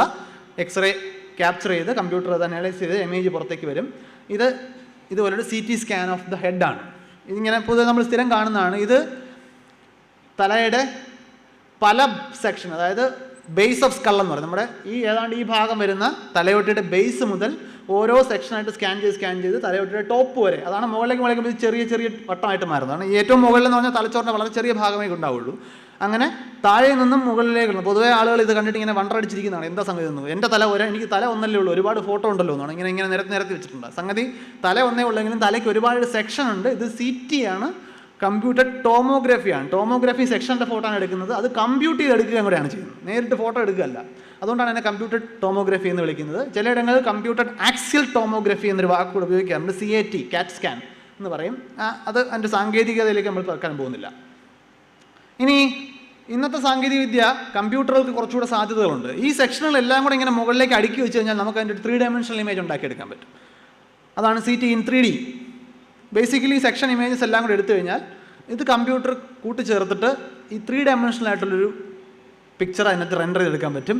ആ ഇടതുവശത്ത് കാണുന്ന തലയോട്ടിയുടെ മുകളിൽ ഒരു കോർണറായിട്ട് ചെറിയൊരു അകത്തേക്ക് ഒരു കയറിയിരിക്കുന്ന കാണാൻ പറ്റും. ആ അകത്തേക്ക് കയറിയിരിക്കുന്ന സാധനം ഇപ്പുറത്തെ 3Dയിൽ നോക്കിക്കഴിഞ്ഞാൽ അവിടെ ഒരു ഫ്രാക്ചർ ഉള്ളതായിട്ട്, അകത്തേക്ക് ഒരു പൊട്ടലുള്ളതായിട്ട് നമുക്ക് കാണാൻ സാധിക്കും. അത് വലതുവശത്തുള്ള 3D ആണ്. ഇത് ഒരു ഇമേജ് ഉണ്ടാക്കി കഴിഞ്ഞ് കഴിഞ്ഞാൽ മെഡിക്കൽ പ്രാക്ടീഷണർക്ക് ഇത് നീക്കി പല ആംഗിളിൽ കാണാൻ പറ്റും. അതായത് 3D റെൻഡറിങ് ആണ് ആ സാധനം സാധിക്കുന്നത്. വളരെ പണ്ടൊരിക്കലും സാധിക്കില്ലായിരുന്നു, കമ്പ്യൂട്ടറുകളുടെ സഹായത്തോടെ മാത്രം ചെയ്യാൻ സാധിക്കുന്ന ഒന്നാണിത്. നമുക്ക് ആ CT അവിടെ വിട്ടിട്ട് അൾട്രാസോണോഗ്രാഫിയിലേക്ക് വരാം. വളരെ സിമ്പിളായിട്ട് വളരെ പവർഫുൾ ആയിട്ടുള്ള, അതായത് ഏറ്റവും കോസ്റ്റ് എഫക്റ്റീവായിട്ട് വളരെ ചെറിയ ചിലവിൽ ചെയ്യാം. CT എന്നൊക്കെ പറഞ്ഞതുപോലെ ഒരുപാട് ഇലക്ട്രോണിക്സ്, ഒരുപാട് കമ്പ്യൂട്ടർ ഇൻവോൾവ്മെൻറ്റ് ഉണ്ട്. അൾട്രാസോണോഗ്രഫിയിൽ നമ്മൾ ഉപയോഗിക്കുന്നത് എക്സ്റേസ് അല്ല. ഞാൻ പറഞ്ഞു എക്സ്റേസ് എങ്ങനെയൊക്കെ പറഞ്ഞാലും എക്സ്റേസ് ഒരു അല്പ പ്രശ്നക്കാരനായിട്ടുള്ള റേഡിയേഷനാണ്. ഒരു റെഗുലേഷൻസ് അനുസരിച്ച് മാത്രം എന്നെ കടത്തിവിടാൻ പറ്റും. ഒരു കൈയുടെ ഇമേജ് ഒരു പരിധിക്കുള്ളിൽ എടുക്കില്ല. നിങ്ങൾ ഒരിക്കലെങ്കിലും പോകാൻ വന്നിട്ടുണ്ടെങ്കിൽ അറിയാം, ചുമ്മാ എടുത്ത് നോക്കാൻ പറ്റുന്ന ഒരു സാധനമല്ല എക്സ്റേ ഇമേജ് എന്ന് പറയുന്നത്. പക്ഷേ അൾട്രാസോണോഗ്രഫി അങ്ങനെയല്ല. അൾട്രാസോണോഗ്രഫിയിൽ ഉപയോഗിക്കുന്നത് ശബ്ദമാണ്. ശബ്ദം പറഞ്ഞാൽ നമുക്ക് കേൾക്കാൻ പറ്റാത്ത ശബ്ദമുണ്ട്. 20,000 ഹെർട്സിന് മുകളിലുള്ള ശബ്ദം, ഫ്രീക്വൻസിയുള്ള ശബ്ദം നമുക്ക് കേൾക്കാൻ പറ്റില്ല. പട്ടിക്കൊക്കെ കേൾക്കാൻ പറ്റും. അതിനേക്കാളും വളരെയധികം ഫ്രീക്വൻസി കൂടിയ അൾട്രാസൗണ്ട് ആണ് ഇവിടെ ഉപയോഗിക്കുന്നത്. സൗണ്ട് നമ്മുടെ ശരീരത്തിലേക്ക് ഡയറക്റ്റ് ചെയ്ത് കഴിഞ്ഞാൽ, ഇത് സോളിഡാണ് ശരീരത്തിലെ പല ഭാഗങ്ങളിൽ തട്ടി സൗണ്ട് റിഫ്ലക്റ്റ് ചെയ്ത് വരും. അത് അകത്ത വസ്തുവിൻ്റെ സ്വഭാവം അനുസരിച്ച് വരും, എത്രത്തോളം സൗണ്ട് പുറത്തേക്ക് വരുന്നു എന്നുള്ളത്, റിഫ്ലക്റ്റ് ചെയ്യുന്നു എന്നുള്ളത്. അതുകൊണ്ട് സൗണ്ട് വേവ്സ് ശരീരത്തിനകത്തേക്ക് കടത്തിവിട്ട് തിരിച്ചു വരുന്ന സൗണ്ട് വേവ്സിനെ പഠിച്ചിട്ട് ഒരു ഇമേജ് ഉണ്ടാക്കുന്നതാണ് അൾട്രാസോണോഗ്രഫി ചെയ്യുന്നത്. ഏറ്റവും സേഫസ്റ്റ് ആയിട്ടുള്ള സാധനം ആയതുകൊണ്ട് തന്നെ ഇത് ഏറ്റവും കൂടുതൽ അഡ്മിനിസ്ട്രേറ്റ് ചെയ്യപ്പെടുന്നത് ഗർഭ അവസ്ഥയിലാണ്. അതായത് വയറിലേക്ക് കുഞ്ഞിന് അകത്തുള്ള ഗർഭസ്ഥ ശിശുവിന് പരമാവധി യാതൊരു രീതിയിലും അപകടം വരില്ലെന്ന് ഉറപ്പിക്കുന്ന രീതിയിലാണ് അൾട്രാസൗണ്ട് അവിടെ ഉപയോഗപ്പെടുന്നത്. വലതുവശത്ത് കാണുന്നത് ഈ ലെഫ്റ്റ് സൈഡിൽ ഏറ്റവും കൂടുതൽ സൗണ്ടിനെ പുറത്തേക്ക് റിഫ്ലക്റ്റ് ചെയ്യുന്നത് അസ്ഥികളാണ്. അപ്പോൾ ആ ചിത്രത്തിൽ വെള്ളം നിറത്തി കാണുന്നത് കൂടുതൽ കട്ടിയുള്ള ഭാഗങ്ങളായിരിക്കും. അസ്ഥി പോലെ കൂടുതൽ സൗണ്ടിനെ പുറത്തേക്ക് വിടുന്നതായിരിക്കും. ലിക്വിഡായിട്ടുള്ള സാധനങ്ങൾ വളരെ കുറച്ച് സൗണ്ടിനെ പുറത്തേക്ക് റിഫ്ലക്റ്റ് ചെയ്തുള്ളൂ. അപ്പോൾ അതുകൊണ്ട് കറുത്ത് കാണപ്പെടുന്നതെല്ലാം കൂടുതലും ഫ്ലൂയിഡ്സ് ആയിരിക്കും. ഇപ്പോൾ അമ്നിയോട്ടിക് ഫ്ലൂയിഡോ ഗർഭാശയത്തിനുള്ളിലുള്ള ഫ്ലൂയിഡ്സൊക്കെ വളരെ കുറച്ച് റിഫ്ലക്റ്റ് ചെയ്യുന്നുള്ളതുകൊണ്ട് അത് കറുത്ത് നിറത്തി കാണപ്പെടും. കുഞ്ഞ് ഇതിനിടയ്ക്കായിരിക്കും അതിൻ്റെ ഇൻറ്റൻസിറ്റി, അതായത് ടിഷ്യൂ, നമ്മുടെ ശരീര കലകൾ ഇതിനിടയ്ക്കായിരിക്കും റിഫ്ലക്റ്റ് ചെയ്യുക. അപ്പോൾ ആ ഒരു കോൺട്രാസ്റ്റ് വെച്ചിട്ടാണ് അകത്ത് എന്താ നടക്കുന്നതെന്ന് അത് ടെസ്റ്റ് ചെയ്യുക. ഇതിന് ഏറ്റവും വലിയ ഗുണം എന്ന് പറഞ്ഞാൽ ചിലവ് വളരെ കുറവ്, പോർട്ടബിളാണ്. നമുക്ക് ഒരാളെ അടുത്തേക്ക് പെട്ടെന്ന് കൊണ്ടുപോയി എവിടെ വേണം വെച്ച് നോക്കാം. ഒരു ദോഷമുള്ളതെന്ന് പറഞ്ഞു കഴിഞ്ഞാൽ വളരെ സെൻസിറ്റീവാണ്. നല്ല പണി അറിയാവുന്ന ഒരാൾ ഇത് ചെയ്തില്ല എന്നുണ്ടെങ്കിൽ ഇമേജസിൽ നിന്നൊന്നും മനസ്സിലാവില്ല. അതുകൊണ്ട് അൾട്രാസൗണ്ട് സ്കിൽഡായിട്ടുള്ള ഒരാളുടെ സാന്നിധ്യം ആവശ്യപ്പെടുന്നു. അടുത്തത് വളരെ അടുത്തിടെ മാത്രം വന്നൊരു ആധുനിക സാങ്കേതികവിദ്യയാണ് MRI എന്ന് പറയുന്നത്, മാഗ്നറ്റിക് റെസൊണൻസ് ഇമേജിങ്. അതിൻ്റെ പിന്നിലുള്ള ഫിസിക്സ് വളരെ കോംപ്ലക്സ് ആണ്. ഏറ്റവും സിമ്പിളായിട്ടുള്ള രൂപത്തിൽ ഇത് പറഞ്ഞ് പെട്ടെന്ന് നിങ്ങൾ കടന്നു പോകും. നമ്മുടെ ശരീരത്തിൽ നമ്മൾ ശ്രദ്ധിച്ചു കഴിഞ്ഞാൽ എല്ലായിടത്തും ഉള്ളൊരു സംഗതിയാണ് വെള്ളം. ശരീരത്തിൻ്റെ ബഹുഭൂരിപക്ഷവും വെള്ളമാണ്. വെള്ളം എന്ന് പറഞ്ഞാൽ H2O എന്ന് പറയുന്നത് 2 ഹൈഡ്രജനും 1 ഓക്സിജനും ചേർന്നൊരു തന്മാത്രയാണ് വെള്ളം എന്ന് പറയുന്നത്. ഇതിൽ ഈ ഹൈഡ്രജൻ്റെ പ്രത്യേകത, ഹൈഡ്രജൻ ആറ്റത്തിൻ്റെ നടുക്ക് ഒരു പ്രോട്ടോൺ ഉണ്ട്. പ്രോട്ടോൺ എന്ന് പറഞ്ഞാൽ ഒരു പോസിറ്റീവ് ചാർജുള്ള കണികയാണ്. ഈ പ്രോട്ടോൺ കുഞ്ഞാണെങ്കിലും ഈ പ്രോട്ടോണിന് സ്വന്തമായിട്ടൊരു മാഗ്നറ്റിക് ഇഫക്റ്റ് ഉണ്ട്. ഒരു ചെറിയൊരു, അതായത് ആറ്റത്തിൻ്റെ ന്യൂക്ലിയസ് ഇങ്ങനെ ചെറുതായിട്ട് സ്പിൻ ചെയ്യുന്നത്, ന്യൂക്ലിയർ സ്പിൻ എന്നാണ് അതിനെ വിളിക്കുന്നത്. അതിങ്ങനെ കറങ്ങുന്നതുകൊണ്ട് അതിനൊരു മാഗ്നറ്റിക് സ്വഭാവമുണ്ട്. ചാർജുള്ള എന്ത് വസ്തു കറങ്ങിയാലും അതൊരു മാഗ്നറ്റ് പോലെ ആക്ട് ചെയ്യും. നമ്മുടെ ഒരു കോമ്പസ്, അതായത് നമ്മുടെ വടക്ക് നോക്കി യന്ത്രത്തിലുള്ള കാന്ത സൂചി പോലെ ഒരു ചെറിയ മൈക്രോസ്കോപ്പിക് സൂചിയാണ് ഓരോ ഹൈഡ്രജൻ ആറ്റത്തിൻ്റെയും ന്യൂക്ലിയസ്. വെള്ളത്തിനതല്ല. വെള്ളത്തിലെ ഓക്സിജൻ്റെ ആറ്റത്തിന് ഈ സ്വഭാവമില്ല. എന്തുകൊണ്ടാണെന്ന് തൽക്കാലം ഞാൻ പറയുന്നില്ല, അത് വേറെ. എന്തായാലും വെള്ളത്തിൽ ഹൈഡ്രജന് മാത്രം ഈ ഒരു പ്രത്യേകതയുണ്ട്. ശരീരത്തിൽ എല്ലായിടത്തും വെള്ളമുണ്ട്. ഇതൊരു കാന്തസൂചിയാണ്. ഓരോ ഹൈഡ്രജൻ ആറ്റത്തിൻ്റെയും ന്യൂക്ലിയസ് ഒരു കാന്തസൂചിയാണ്. നമുക്കറിയാം, ഒരു കാന്തസൂചി ഒരു മാഗ്നറ്റിക് ഫീൽഡിൽ വെച്ച് കഴിഞ്ഞാൽ അതിങ്ങനെ മാഗ്നറ്റിസത്തിനനുസരിച്ച്, വെളിയിലുള്ള മാഗ്നറ്റിക് ഫീൽഡിനനുസരിച്ച് അത് തിരിഞ്ഞു നിൽക്കാൻ ശ്രമിക്കും. നമ്മുടെ വടക്ക് നോക്കി യന്ത്രം ഭൂമിയുടെ മാഗ്നറ്റിക് ഫീൽഡിനനുസരിച്ച് തിരിഞ്ഞു നിൽക്കുന്നതുകൊണ്ടാണ് അതിനെ നമ്മൾ വടക്ക് നോക്കി യന്ത്രം എന്ന് വിളിക്കുന്നത്. ഭൂമിയുടെ മാഗ്നറ്റിക് ഫീൽഡ് ഇല്ലാന്നുണ്ടെങ്കിൽ അതെങ്ങോട്ടും പോയിൻ്റ് ചെയ്യില്ല. ഇവിടെ നമ്മൾ ഈ ശരീരത്തെ കൊണ്ട് നല്ലൊരു മാഗ്നറ്റിക് ഫീൽഡിലേക്ക് വെച്ച് കൊടുത്തു കഴിഞ്ഞാൽ എന്ത് സംഭവിക്കും? ശരീരത്തിൽ എവിടെയൊക്കെ വെള്ളമുണ്ടോ അവിടെയൊക്കെ ഈ ഹൈഡ്രജൻ കാന്തം ഈ മാഗ്നറ്റിക് ഫീൽഡിനനുസരിച്ച് അലൈൻ ചെയ്ത് നിൽക്കാൻ ശ്രമിക്കും. ഫിസിക്സിൽ ഇങ്ങനെ ഒരു വെളിയിലെ മാഗ്നറ്റിക് ഫീൽഡിൽ ഒരു ചെറിയ കാന്തസൂചി വെച്ച് കഴിഞ്ഞാൽ അത് 2 രീതിയിൽ തിരിഞ്ഞു നിൽക്കാം. ഒന്ന്, അതിൻ്റെ ഇപ്പോൾ ഇവിടുന്ന് ഇങ്ങോട്ടാണ് നമ്മൾ വെളിയിലെ മാഗ്നറ്റിക് ഫീൽഡ് അപ്ലൈ ചെയ്യുന്നുണ്ടെങ്കിൽ ഒന്നുകിൽ അതും ഇങ്ങോട്ട് പോയിന്റ് ചെയ്ത് നിൽക്കാം, അല്ലെങ്കിൽ നേരെ ഓപ്പോസിറ്റ് നിൽക്കാം. പാരലൽ, ആൻറ്റി പാരലൽ എന്ന വാക്കാണ് അവിടെ ഉപയോഗിക്കുക. അങ്ങനെ നിൽക്കുമ്പോൾ ബഹുഭൂരിപക്ഷവും ഊഹിക്കാവുന്ന പോലെ തന്നെ പാരലായിട്ടായിരിക്കും നിൽക്കുക. വേറൊരു ഭാഗം മാത്രം തിരിഞ്ഞു നിൽക്കും. അതെന്തുകൊണ്ടെന്നുള്ള തൽക്കാലം പോട്ടെ, അത് കോർ ഫിസിക്സാണ്, അത് പോട്ടെ. അപ്പോൾ ശരീരം വെറുതെ ഇരുന്നു ഒരു മാഗ്നറ്റിക് ഫീൽഡിനകത്ത് വെച്ചപ്പോൾ ഇതിനകത്ത് വെള്ളത്തിലുണ്ടായിരുന്ന ഹൈഡ്രജൻ ആറ്റംസ് എല്ലാം തിരിഞ്ഞ് കുറച്ച് ഭാഗം നേരെ മാഗ്നറ്റിക് ഫീൽഡിൻ്റെ ഡയറക്ഷനും മറ്റേ ഭാഗം നേരെ ആൻറ്റി പാരലായിട്ട് ഓപ്പോസിറ്റ് ഡയറക്ഷനും തിരിഞ്ഞു നിന്നു. ഇതിൽ ഈ തിരിഞ്ഞു നിൽക്കുന്നവൻ റിബലാണ്. അയാൾക്ക് നല്ല എനർജി വേണം. നേരെ നിൽക്കാൻ, ഇപ്പോൾ ഒരാൾ ഒരു കാര്യം പറഞ്ഞു കഴിഞ്ഞാൽ ഇവിടെ വാടാ എന്ന് പറഞ്ഞു കഴിഞ്ഞാൽ അങ്ങോട്ട് പോകാൻ യാതൊരു എനർജിയും വേണ്ട, ഇങ്ങനെ അങ്ങ് ചെന്നാൽ മതി. തിരിഞ്ഞ് നടക്കണമെന്നുണ്ടെങ്കിൽ നല്ല എനർജി. അപ്പോൾ അതുകൊണ്ട് തന്നെ ആൻറ്റി പാരലൽ എന്ന് പറഞ്ഞാൽ ഹൈ എനർജി സ്റ്റേറ്റ് ആണ്. പാരലൽ എന്ന് പറഞ്ഞാൽ ലോ എനർജി സ്റ്റേറ്റാണ്. അപ്പോൾ കുറച്ച് പേര് പാരലായിട്ട് ലോ എനർജി സ്റ്റേറ്റിൽ നിൽക്കും, വളരെ ചെറിയൊരു ആളുകൾ ആൻറ്റി പാരലായിട്ട് റിബലായിട്ട് എൻ്റെ മുകളിൽ നിൽപ്പുണ്ട്. ഇവിടെ നമ്മൾ ചെയ്യുന്നത് ഈ പാരലായിട്ട് നിൽക്കുന്ന ചേട്ടന്മാരെ ഈ സമയത്ത് ഒരു റേഡിയോ പൾസ്, നല്ല എനർജിയുള്ള റേഡിയോ ഫ്രീക്വൻസിയിലുള്ള ഒരു ഇലക്ട്രോ മാഗ്നറ്റിക് പൾസ് ആ ഭാഗത്തേക്ക് കൊടുക്കുമ്പോൾ എന്ന് പറഞ്ഞാൽ, അതായത് ഈ പാരലായിട്ട് നിൽക്കുന്നവർ അല്പം എനർജി കൊടുക്കില്ല. അപ്പോൾ ഇവരിൽ കുറച്ച് പേര് എന്നാൽ പിന്നെ ഞാൻ വരുന്നില്ല വേണ്ട നേരെ ഈ എനർജി സ്വീകരിച്ച് ഹൈ എനർജി ചെന്നിട്ട് തിരിഞ്ഞു നിൽക്കും. നമുക്ക് വേണ്ടത് ഇവരെയാണ്. ബാക്കി രണ്ടുപേരും വിട്ട് ഇത് ഇടയ്ക്കിടയ്ക്ക് ചാഞ്ചാടുന്ന ടീമുകളാണ് നമുക്ക് വേണ്ടത്. ഇവർ നേരെ എനർജി അബ്സോർബ് ചെയ്യുന്നു, മുകളിൽ ചെന്ന് ഹൈ എനർജി സ്റ്റേറ്റിൽ ഇങ്ങനെ നിൽക്കുകയാണ്. അപ്പോഴത്തേക്ക് ഈ എനർജി അങ്ങ് കൊടുത്തു കഴിഞ്ഞു. ഇതിൻ്റെ കുഴപ്പമുണ്ട്, നേരത്തെ പറഞ്ഞൊരു കാര്യം ഓർമ്മിപ്പിക്കുന്നു, ഹൈ എനർജി സ്റ്റേറ്റിൽ നിൽക്കാൻ പറ്റില്ല അധികം നേരം. ഇവർ പതിയെ ഡീ എക്സൈറ്റ് ചെയ്ത് തിരിച്ചു വരും. ഡീ എക്സൈറ്റ് ചെയ്ത് തിരിച്ചു വരുമ്പോൾ ഇവരെ ഈ ആര് ആൻറ്റി പാരലൽ അറേഞ്ച് ചെയ്യും, ആര് പാരലിന് അറേഞ്ച് ചെയ്യുമെന്ന് നേരത്തെ പറയാൻ പറ്റില്ല. ഇപ്പോൾ നമ്മളൊരു സ്ഥലത്ത് കുറച്ച് പുതിയ ഒരു സംഘത്ത് കല്യാണ വീട്ടിൽ ചെന്നു. നമ്മൾ ബോറടിച്ച് നിൽക്കുമ്പോൾ 3-4 പേരോടൊരു സംഭാഷണം തുടങ്ങി എന്ന് വിചാരിച്ചോളൂ. നോർമൽ സംഭാഷണമാണ്. പെണ്ണിൻ്റെയും ചെറുക്കൻ്റെയും വീട്ടുകാരെ കുറിച്ചോ, പെണ്ണിൻ്റെ ശരീരത്തിൽ അണിഞ്ഞിരിക്കുന്ന ആഭരണത്തിൻ്റെ അളവ്, അല്ലെങ്കിൽ പെണ്ണിൻ്റെ ചെറുക്കൻ്റെ തലയിലെ മുടിയുടെ അളവ്, ഇങ്ങനെയുള്ള കാര്യങ്ങളൊക്കെ ചർച്ച ചെയ്തുകൊണ്ടിരിക്കുമ്പോഴത്തേക്കും നമുക്ക് ഇതാരാണ് പാരലൽ ആരാണ് ആൻറ്റി പാരലൽ എന്ന് അറിയാൻ പറ്റില്ല. നിങ്ങൾ നോട്ട് നിരോധനം എന്ന് പറഞ്ഞ വിഷയം ഒന്ന് എടുത്തിട്ട് പോകും. കുറച്ച് പേര് പാരലൽ, കുറച്ച് പേര് ആൻറ്റി പാരലൽ. അപ്പം നമുക്ക് മനസ്സിലാവും ആര് പാരലൽ ആര് ആൻറ്റി പാരലൽ. അതുപോലൊരു സംഗതിയാണ് എക്സ്റ്റേണൽ ഫീൽഡിൻ്റെ കാര്യത്തിൽ സാന്നിധ്യത്തിൽ മാത്രമേ ഇവരെ തിരിച്ചറിയാൻ പറ്റൂ. അപ്പോൾ ഫീൽഡ് കൊടുക്കുന്നത് ഇവരെ രണ്ടാക്കാനാണ്. 2 തത്തിലാക്കി കഴിഞ്ഞിട്ട് താഴെ പാരലായിട്ട് നിൽക്കുന്നവന് എനർജി കൊടുത്ത് മുകളിലേക്ക് കയറ്റും. എന്നിട്ട് ഇവർ തിരിച്ചു വരണം. ഈ തിരിച്ചു അവിടെയാണ് സീക്രട്ട്. ശരീരത്തിൻ്റെ ഏത് കണ്ടീഷൻ, ഏത് സറൗണ്ടിങ്ങിലാണോ ഇത് ഇരിക്കുന്നത്, അതിനനുസരിച്ചായിരിക്കും ഇത് എപ്പോൾ തിരിച്ചു വരുമെന്ന് തീരുമാനിക്കുക. അതിനെ റിലാക്സേഷൻ ടൈം എന്നാണ് അവിടെ ഉപയോഗിക്കുന്ന സാങ്കേതിക പദം. അതായത് ശരീരത്തിൻ്റെ എല്ലാ ഭാഗങ്ങളിലും ഒരേ സമയത്തായിരിക്കില്ല ഇങ്ങനെ കയറിപ്പോയ ആൻറ്റി പാരലൽ ആയ ആശാന്മാർ തിരിച്ചു വരുന്നത്. അപ്പോൾ നമ്മളവിടെ ചെയ്യുന്നത് ഈ മാഗ്നറ്റിക് ഫീൽഡിൻ്റെ വേരിയേഷൻ നമുക്ക് ഉണ്ടാക്കാൻ പറ്റും. ഓരോ ഭാഗത്തും ഓരോ സ്ട്രെങ്ത് ഉള്ള മാഗ്നറ്റിക് ഫീൽഡ് കൊടുക്കും. ഈ ചിത്രത്തിൽ ഈ പാരലായിട്ട് നിൽക്കുന്നതിനും ആൻറ്റി പാരലായിട്ട് നിൽക്കുന്നതിനും തമ്മിൽ എത്ര എനർജി വ്യത്യാസം ഉണ്ട് എന്ന് തീരുമാനിക്കുന്നത് വെളിയിൽ നിന്ന് എത്ര മാഗ്നറ്റിക് ഫീൽഡ് കൊടുക്കുന്നതനുസരിച്ചിരിക്കും. അതായത് നമ്മൾ കൺട്രോൾഡായിട്ടാണ് മാഗ്നറ്റിക് ഫീൽഡ് കൊടുക്കുന്നുണ്ടെങ്കിൽ ഇവർ തമ്മിൽ എത്ര എനർജി വ്യത്യാസം ഉണ്ടെന്ന് അറിയാം. അങ്ങനെയെങ്കിൽ എത്ര ഫ്രീക്വൻസിയാണ് അത് അബ്സോർബ് ചെയ്യുന്നതെന്ന് അറിയാൻ പറ്റും. അപ്പോൾ MRI മെഷീനകത്ത് ചെയ്യുന്നത്, അവിടെ ഇതിനകത്ത് നമ്മൾ കൺട്രോൾ ചെയ്യുന്ന വേരിയിങ് മാഗ്നറ്റിക് ഫീൽഡാണ്. അതായത് ഇന്ന പോയിന്റിൽ എത്ര മാഗ്നറ്റിക് ഫീൽഡ് ഉണ്ടെന്ന് നമുക്കറിയാം. അങ്ങനെ കാൽക്കുലേറ്റ് ചെയ്ത് അപ്ലൈ ചെയ്യുന്നത്. അപ്പോൾ ഏതൊക്കെ സ്ഥലത്ത് എത്ര സമയം കൊണ്ടാണ് നേരത്തെ റിബലായവന്മാർ തിരിച്ചു വരുന്നത്, അതാണ് നമ്മൾ അബ്സോർബ് ചെയ്യുന്ന സാധനം. നമ്മൾ അതാണ് ടെസ്റ്റ് ചെയ്യുന്നത്. ഇവൻ വന്നു ഈ ഡാറ്റ കമ്പ്യൂട്ടർ എടുക്കും. ഇന്ന പോയിന്റിൽ ഇത്ര സമയം കഴിഞ്ഞിട്ടാണ് ഇത്ര % ആൾക്കാർ അകത്തോട്ടെടുത്ത് എനർജി പുറത്തേക്ക് വിട്ട് തിരിച്ചു വന്നു. അത് നമ്മൾ പരിശോധിച്ച് കമ്പ്യൂട്ടറിന് കൊടുക്കുമ്പോൾ കമ്പ്യൂട്ടർ നല്ല കിടിലനൊരു ഇമേജ് ഉണ്ടാകും. അത് ബാക്കി ആർക്കും ബീറ്റ് ചെയ്യാൻ പറ്റാത്ത അത്രയും, അതായത് വളരെ വളരെ സൂക്ഷ്മമായിട്ടുള്ള സ്കെയിലാണ് ഇത് വർക്ക് ചെയ്യുന്നത്. അതുകൊണ്ട് തന്നെ മറ്റ് ഇമേജിങ് ടെക്നിക്സിനൊന്നും കൊടുക്കാൻ കഴിയാത്ത അത്രയും റെസൊല്യൂഷനുള്ള ഇമേജസ് ഉണ്ടാക്കാൻ പറ്റും. ഇത് ഫോട്ടോ അല്ല എന്ന കാര്യം ഞാൻ പ്രത്യേകം ഓർമ്മിപ്പിക്കുന്നു.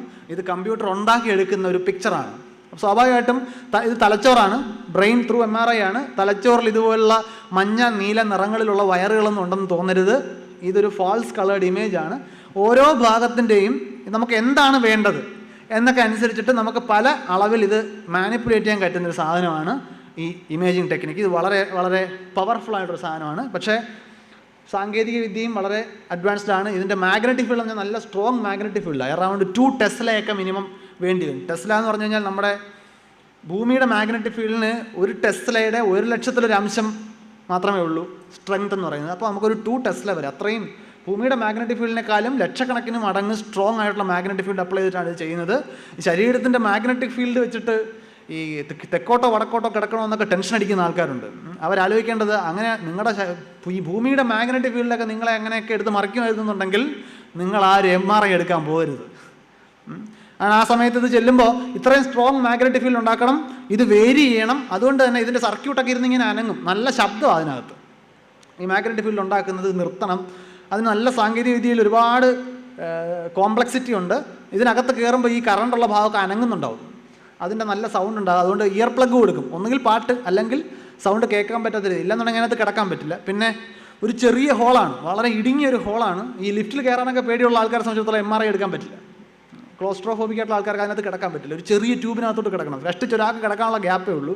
ഒരു കമ്പനിക്ക് ചേട്ടനും കൂടെ വരണം എന്ന് പറഞ്ഞാൽ നടക്കില്ല. ഒരാൾക്ക് അതിനകത്ത് കിടക്കാൻ പറ്റുള്ളൂ. നല്ല സൗണ്ടായിരിക്കും. അപ്പോൾ ഇത് ചെവിയിൽ ഇയർ പ്ലഗൊക്കെ വെച്ച് അല്പപ്പണി അത്രയും ആ എക്സ്ട്രീം ആവശ്യം ഉണ്ടെങ്കിൽ മാത്രമേ ഇത് ഉപയോഗിക്കാവുള്ളൂ. പിന്നെ ഇതിൻ്റെ ഏറ്റവും വലിയ ഗുണം എന്ന് പറയുന്നത് ശരീരത്തിൽ കൂടെ എക്സ്റേ അങ്ങനെ സാധനങ്ങൾ കടത്തിവിടുന്ന ഒരു ജോലി ഇവിടെ ഇല്ല. വളരെ സേഫാണ്, വളരെ സേഫസ്റ്റാണ്.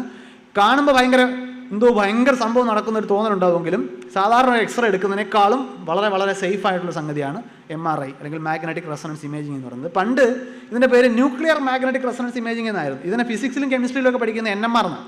ന്യൂക്ലിയർ മാഗ്നറ്റിക് റെസൊണൻസ് എന്നാൽ ആറ്റത്തിൻ്റെ ന്യൂക്ലിയസ് ആണ്. ഹൈഡ്രജൻ ആറ്റത്തിൻ്റെ ന്യൂക്ലിയസ് ആണ് ഇവിടെ ഈ പ്ലെയർ സ്പോൺസർ ചെയ്യുന്നത്. പക്ഷേ ഈ ന്യൂക്ലിയർ മാഗ്നറ്റിക് ഇമേജ് എന്നൊക്കെ പറഞ്ഞു കഴിഞ്ഞാൽ പിന്നെ ആരും ഇതിനകത്തോട്ട് കയറത്തില്ല. അതുകൊണ്ട് ആ ന്യൂക്ലിയർ ഭാഗം ഒന്ന് മാറ്റി. നമുക്ക് തോന്നുന്നു എന്തോ ന്യൂക്ലിയർ റേഡിയേഷനാണ്, ചത്തുപോകും എന്ന് തോന്നുന്നു. ആ പേടി ഒഴിവാക്കാൻ വേണ്ടി മനഃപൂർവ്വം ഒഴിവാക്കിയതാണ്.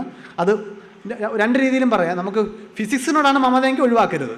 നിങ്ങൾക്ക് മെഡിക്കൽ ഇമേജിങ്ങിനോടാണ് മമതയെന്നുണ്ടെങ്കിൽ അത് ഒഴിവാക്കിയോ, അതിൻ്റെ ആവശ്യമില്ല. അകത്ത് നമ്മുടെ ശരീരത്തിലുള്ള ആറ്റങ്ങളുടെ ന്യൂക്ലിയസിനെ കുറിച്ചാണ് നമ്മൾ സംസാരിക്കുന്നത്, വെളിയിലുള്ള ന്യൂക്ലിയർ റേഡിയേഷനെ കുറിച്ചേ അല്ല. ഇനിയിപ്പോൾ ഇതിൻ്റെ ഇന്നത്തെ ഏറ്റവും കോസ്റ്റ്ലി ആയിട്ട് കരുതപ്പെടുന്ന ഒരു ടെക്നിക്കിലൊന്നാണ് പോസിട്രോൺ എമിഷൻ ടോമോഗ്രഫി. പലയിടത്തും അങ്ങോട്ട് വരുന്നതേ ഉള്ളൂ, പലയിടങ്ങളിലും. അതായത് PET സ്കാൻ, PET സ്കാൻ എന്ന് വിളിക്കും. അത് ഈ പോസിട്രോൺ എന്ന വാക്ക് തന്നെ സാധാരണക്കാരന് യാതൊരു രീതിയിലും പരിചയമില്ലാത്തൊരു വാക്കാണ്. കാരണം ആറ്റത്തിനകത്ത് ന്യൂക്ലിയസിൽ പ്രോട്ടോണും ന്യൂട്രോണും ഉണ്ട്, അതിന് ചുറ്റും ഇലക്ട്രോൺ ഉണ്ടെന്ന് നമ്മൾ പഠിച്ചിട്ടുള്ളത്. ഇലക്ട്രോണിന് നെഗറ്റീവ് ചാർജ്, പ്രോട്ടോണിന് പോസിറ്റീവ് ചാർജ്, ന്യൂട്രോണിന് ചാർജ് ഇല്ല എന്നൊക്കെ സ്കൂളിൽ പഠിക്കും. ഈ നെഗറ്റീവ് ചാർജുള്ള ഇലക്ട്രോണിന് പകരം ഒരു പോസിറ്റീവ് ചാർജുള്ള ഇലക്ട്രോൺ ഉണ്ടെന്നുണ്ടെങ്കിൽ ആ ഇലക്ട്രോണാണ് പോസിട്രോൺ. പോസിറ്റീവ് ഇലക്ട്രോണാണ് അവിടെ ഉപയോഗിക്കുന്നത്. ഇത് ആർട്ടിഫിഷ്യലി ഉണ്ടാക്കുക മാർഗ്ഗമുള്ളൂ.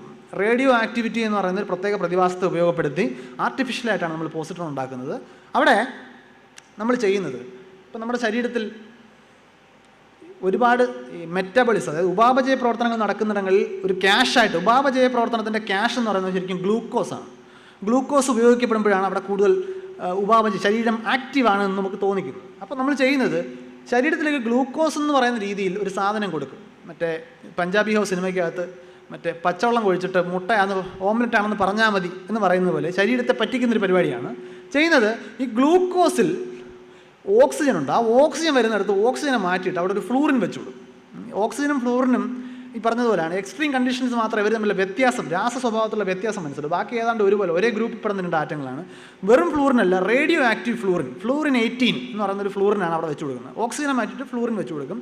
അതിനെ നമ്മൾ ഫ്ലൂറോ ഡിയോക്സി ഗ്ലൂക്കോസ്, FDG എന്നാണ് അതിനെ വിളിക്കുക. അതായത് സാധാരണ ഗ്ലൂക്കോസിൽ ഓക്സിജനെ മാറ്റിയിട്ട് ഫ്ലൂറിൻ വെച്ച് കൊടുക്കും, ഫ്ലൂറോ ഡിയോക്സി ഗ്ലൂക്കോസ്. ഇത് കൊടുത്തു കഴിഞ്ഞാൽ ശരീരത്തിന് മനസ്സിലാവില്ല. ഗ്ലൂക്കോസ് എവിടെയൊക്കെ പോകുമോ അവിടെയെല്ലാം ഈ ആശാനും പോകും. നമ്മളവിടെ വാച്ച് ചെയ്യുകയാണ്, നമ്മളൊരു ട്രാൻസ്മിറ്റർ പിടിപ്പിക്കുന്ന പോലെയാണ്. ഈ ഫ്ലൂറിൻ 18 എന്ന് പറയുന്ന ആറ്റത്തിൻ്റെ പ്രത്യേകത ഉണ്ട്, സ്റ്റേബിൾ അല്ല. പെട്ടെന്ന് ഒരു 2 മണിക്കൂറിൽ ഉള്ള ഒരു 1.5 മണിക്കൂർ 1.25 മണിക്കൂറിനുള്ളിൽ ആശാൻ ഡീക്കേ സംഭവിക്കും, റേഡിയോ ആക്റ്റീവ് ഡീക്കേ. അതായത് അതിനകത്ത് നിന്നൊരു പോസിട്രോൺ, ഒരു പോസിറ്റീവ് ചാർജുള്ള ഇലക്ട്രോൺ വെളിയിലേക്ക് തട്ടിയിട്ട് ആശാൻ താഴേക്ക് വരും. അപ്പോൾ നമ്മൾ ചെയ്യുന്നത് രോഗിക്ക് എവിടെയാണോ ടെസ്റ്റ് ചെയ്യേണ്ടത് അവിടേക്ക് ഈ FDG അങ്ങോട്ട് ഇൻഡ്യൂസ് ചെയ്തിട്ട് ഒരല്പം ഒന്ന് റെസ്റ്റ് എടുക്കും, ഒരു 1 hour റെസ്റ്റ് എടുക്കണം. ഇത് പോയി ചെന്ന് പെടണം. അവിടെ ചെട്ട് കഴിഞ്ഞാൽ ഈ ഫ്ലൂറിന് അവിടെ ചെന്നിട്ട് പതിയെ എല്ലാം അതിനകത്തുനിന്ന് പോസിട്രോൺ പുറത്തേക്ക് വിട്ടിട്ട് എക്സൈറ്റ് ചെയ്യാൻ തുടങ്ങും. നമ്മൾ ആ ഒരു അവസരമാണ് നോക്കിക്കുന്നത്. നമ്മൾ തക്കം പാർത്തിരിക്കുന്നത് ഈ ഫ്ലൂറിനെ നമ്മൾ ടൈമർ കൊടുത്ത് വിടുന്ന പോലെയാണ്, ബോംബ് പൊട്ടിത്തെറിക്കുന്ന പോലെ. അവിടുത്തെ ഒരു ISISകാരനാണ്. നമ്മളിതിനെ വിട്ടുന്നു, ഇവിടെ ചെന്ന് ഈ ബോംബ് പൊട്ടുമ്പോൾ നമുക്ക് കിട്ടും. എങ്ങനെയാണ്? ഇവിടുന്ന് ഒരു പോസിറ്റീവ് ചാർജുള്ള പോസിട്രോൺ വെളിയിലേക്ക് വരും. പോസിട്രോണും ഇലക്ട്രോണും എങ്ങനെയാണ്? Opposite charge. എല്ലാ കാര്യത്തിലും ഐഡൻറ്റിക്കലാണ്, പക്ഷേ നെഗറ്റീവ് ചാർജസ് ആണ്. ഇവർ തമ്മിൽ കണ്ട ഉടനെ പരസ്പരം ഇല്ലാതാക്കപ്പെടും.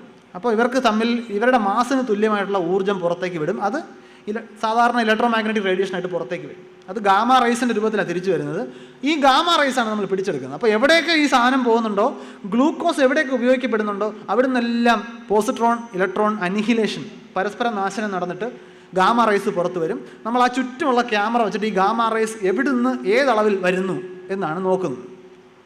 അപ്പോൾ നമുക്ക് കിട്ടുന്നത് വളരെ ഭംഗിയുള്ള ഇങ്ങനെയുള്ള കൺസ്ട്രക്റ്റഡ് ഇമേജസ് ആയിരിക്കും. ആ ഇടതുവശത്ത് കാണുന്ന നോക്കൂ, അതിനകത്ത് ഏറ്റവും കൂടുതൽ ഉപാപചയ പ്രവർത്തനങ്ങൾ സാധാരണഗതിയിൽ നടക്കുന്ന ഒരു സ്ഥലമാണ് തലച്ചോറ്. അപ്പോൾ നമ്മൾ തലച്ചോറിലേക്ക് പോകുന്ന ബ്ലഡിൽ ഈ സാധനം പെട്ടിട്ടുണ്ടെന്നുണ്ടെങ്കിൽ അതിങ്ങനെ തെളിഞ്ഞ് കാണും. വലതുവശത്ത് കാണുന്ന തലച്ചോറിൻ്റെ സ്കാനാണ്, PET സ്കാനാണ്.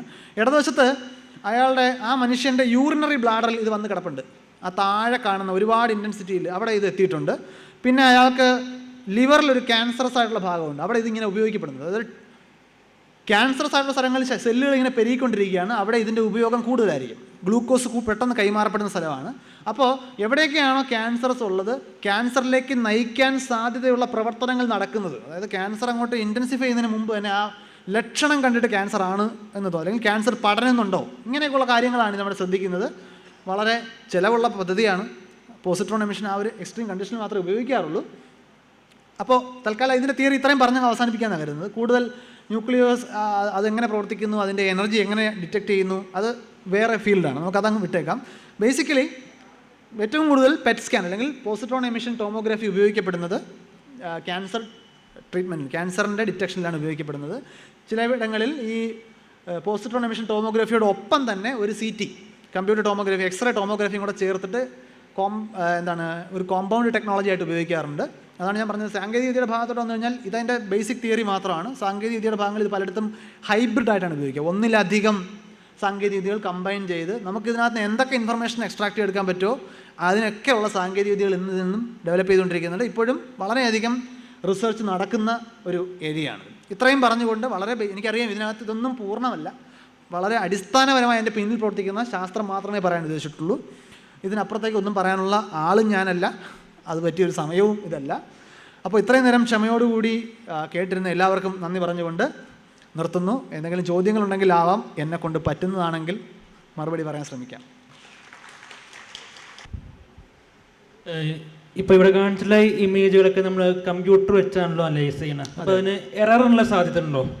എററുണ്ട്. കാരണം നമ്മളതിനകത്ത് റെസൊല്യൂഷനിലുള്ള കോംപ്രമൈസ് എല്ലാം ഓരോ എററാണ്. പ്രാക്ടിക്കലി നമുക്കൊരിക്കലും ഇന്നത്തെ ഒരു HD ഇമേജ് എടുക്കുന്ന ഒരാളുടെ HD ഫോട്ടോ എടുക്കുന്ന ഒരു ക്ലാരിറ്റിയിൽ ഒരിക്കലും ഇപ്പോഴൊന്നും ടോമോഗ്രാഫിക് ഇമേജസ് നമുക്ക് എടുക്കാൻ പറ്റില്ല. ഇതെല്ലാം റീകൺസ്ട്രക്റ്റഡ് ഇമേജാണ്. പക്ഷേ ഈ പറഞ്ഞതുപോലെ നമ്മൾ പലതവണ ടെസ്റ്റ് ചെയ്യുന്നുണ്ട്. നമ്മളൊരു ഒബ്ജക്റ്റ് കൊടുത്തിട്ട് ഇതിൻ്റെ ഡാറ്റ എടുത്തിട്ട് ഇതിനെ റീകൺസ്ട്രക്ട് ചെയ്യുമ്പോൾ നമ്മൾ കൊടുത്ത ഒബ്ജക്റ്റ് തന്നെ കിട്ടുന്നുണ്ടോ അന്ന് പലതവണ ടെസ്റ്റ് ചെയ്യുന്നുണ്ട്. പിന്നെ സെക്ഷൻസിൻ്റെ വലിപ്പം കുറച്ച് വരുന്നുണ്ട്. ഇപ്പോൾ ഈ പറഞ്ഞ പോലെ ഹൈ ഡെഫിനിഷൻ CTയിലേക്ക് പോകുന്നുണ്ട്, റെസൊല്യൂഷൻ കൂട്ടിയ, അപ്പോൾ സെക്ഷൻ്റെ സൈസ് കുറയ്ക്കേണ്ടി വരും. അങ്ങനെ ആ സാങ്കേതികവിദ്യ വളരുന്നുണ്ട്. അതിനനുസരിച്ച് നമുക്ക് നോയ്സ് കുറയ്ക്കാൻ പറ്റും. ബാക്കി നമ്മളിപ്പോൾ ഇത് വിഷ്വൽ ഇൻഫർമേഷൻ ആണല്ലോ. അതുകൊണ്ട് ഇപ്പോൾ ലാബിൽ നമ്മളിപ്പോൾ ഒരു രക്തത്തിലെ ഗ്ലൂക്കോസിൻ്റെ അളവ് ടെസ്റ്റ് ചെയ്യുന്ന പോലത്തെ ഒരു ടെസ്റ്റ് അല്ല ഇവിടെ നടക്കുന്നത്. ഒരു വിഷ്വൽ ഇൻഫർമേഷൻ ആയതുകൊണ്ട് പ്രാക്ടിക്കലി ഒരു മെഡിക്കൽ പ്രാക്ടീഷണറെ സംബന്ധിച്ചിടത്തോളം വളരെയധികം യൂസ്ഫുൾ ആയിട്ടുള്ള ഇൻഫർമേഷൻ അതിൽ നിന്ന് കിട്ടും. പിന്നെ എക്സ്റേ ഉപയോഗിക്കുമ്പോൾ ആ എക്സ്റേ കൊണ്ട് എന്തെങ്കിലും ഒരു 0.0001% എങ്കിലും റിസ്ക് ഉണ്ടെങ്കിൽ പോലും അതിനേക്കാളും വളരെയധികം വെയിറ്റേജ് ഉള്ളതാണ് ആ ട്രീറ്റ്മെൻറ്റിൻ്റെ കാര്യമെങ്കിൽ അതിന് നമ്മൾ പോകുന്നതേ ഉള്ളൂ. നമ്മളൊരിക്കലും റിസ്കി ട്രീറ്റ്മെൻറ്റ് വേറെ ചെറിയ കാര്യങ്ങൾക്ക് ഉടനെ എക്സ്റേ എടുക്കാൻ പറയത്തില്ലല്ലോ. സർ, ഒരു ചോദ്യം, ഈ വിഷയമായിട്ട് എത്ര ബന്ധം എന്നറിയില്ല, പക്ഷേ ഇപ്പോൾ അടുത്ത് വളരെ ചർച്ച ചെയ്യപ്പെട്ട സിനിമയായിട്ട് ബന്ധപ്പെട്ടാണ്. അതിൽ എന്താ വെച്ചാൽ അതിൻ്റെ ക്ലൈമാക്സ് വളരെയധികം ചർച്ച ചെയ്യപ്പെട്ടു. ഏത് സിനിമയാണെന്ന് പറയാമോ? ജോസഫാണ്.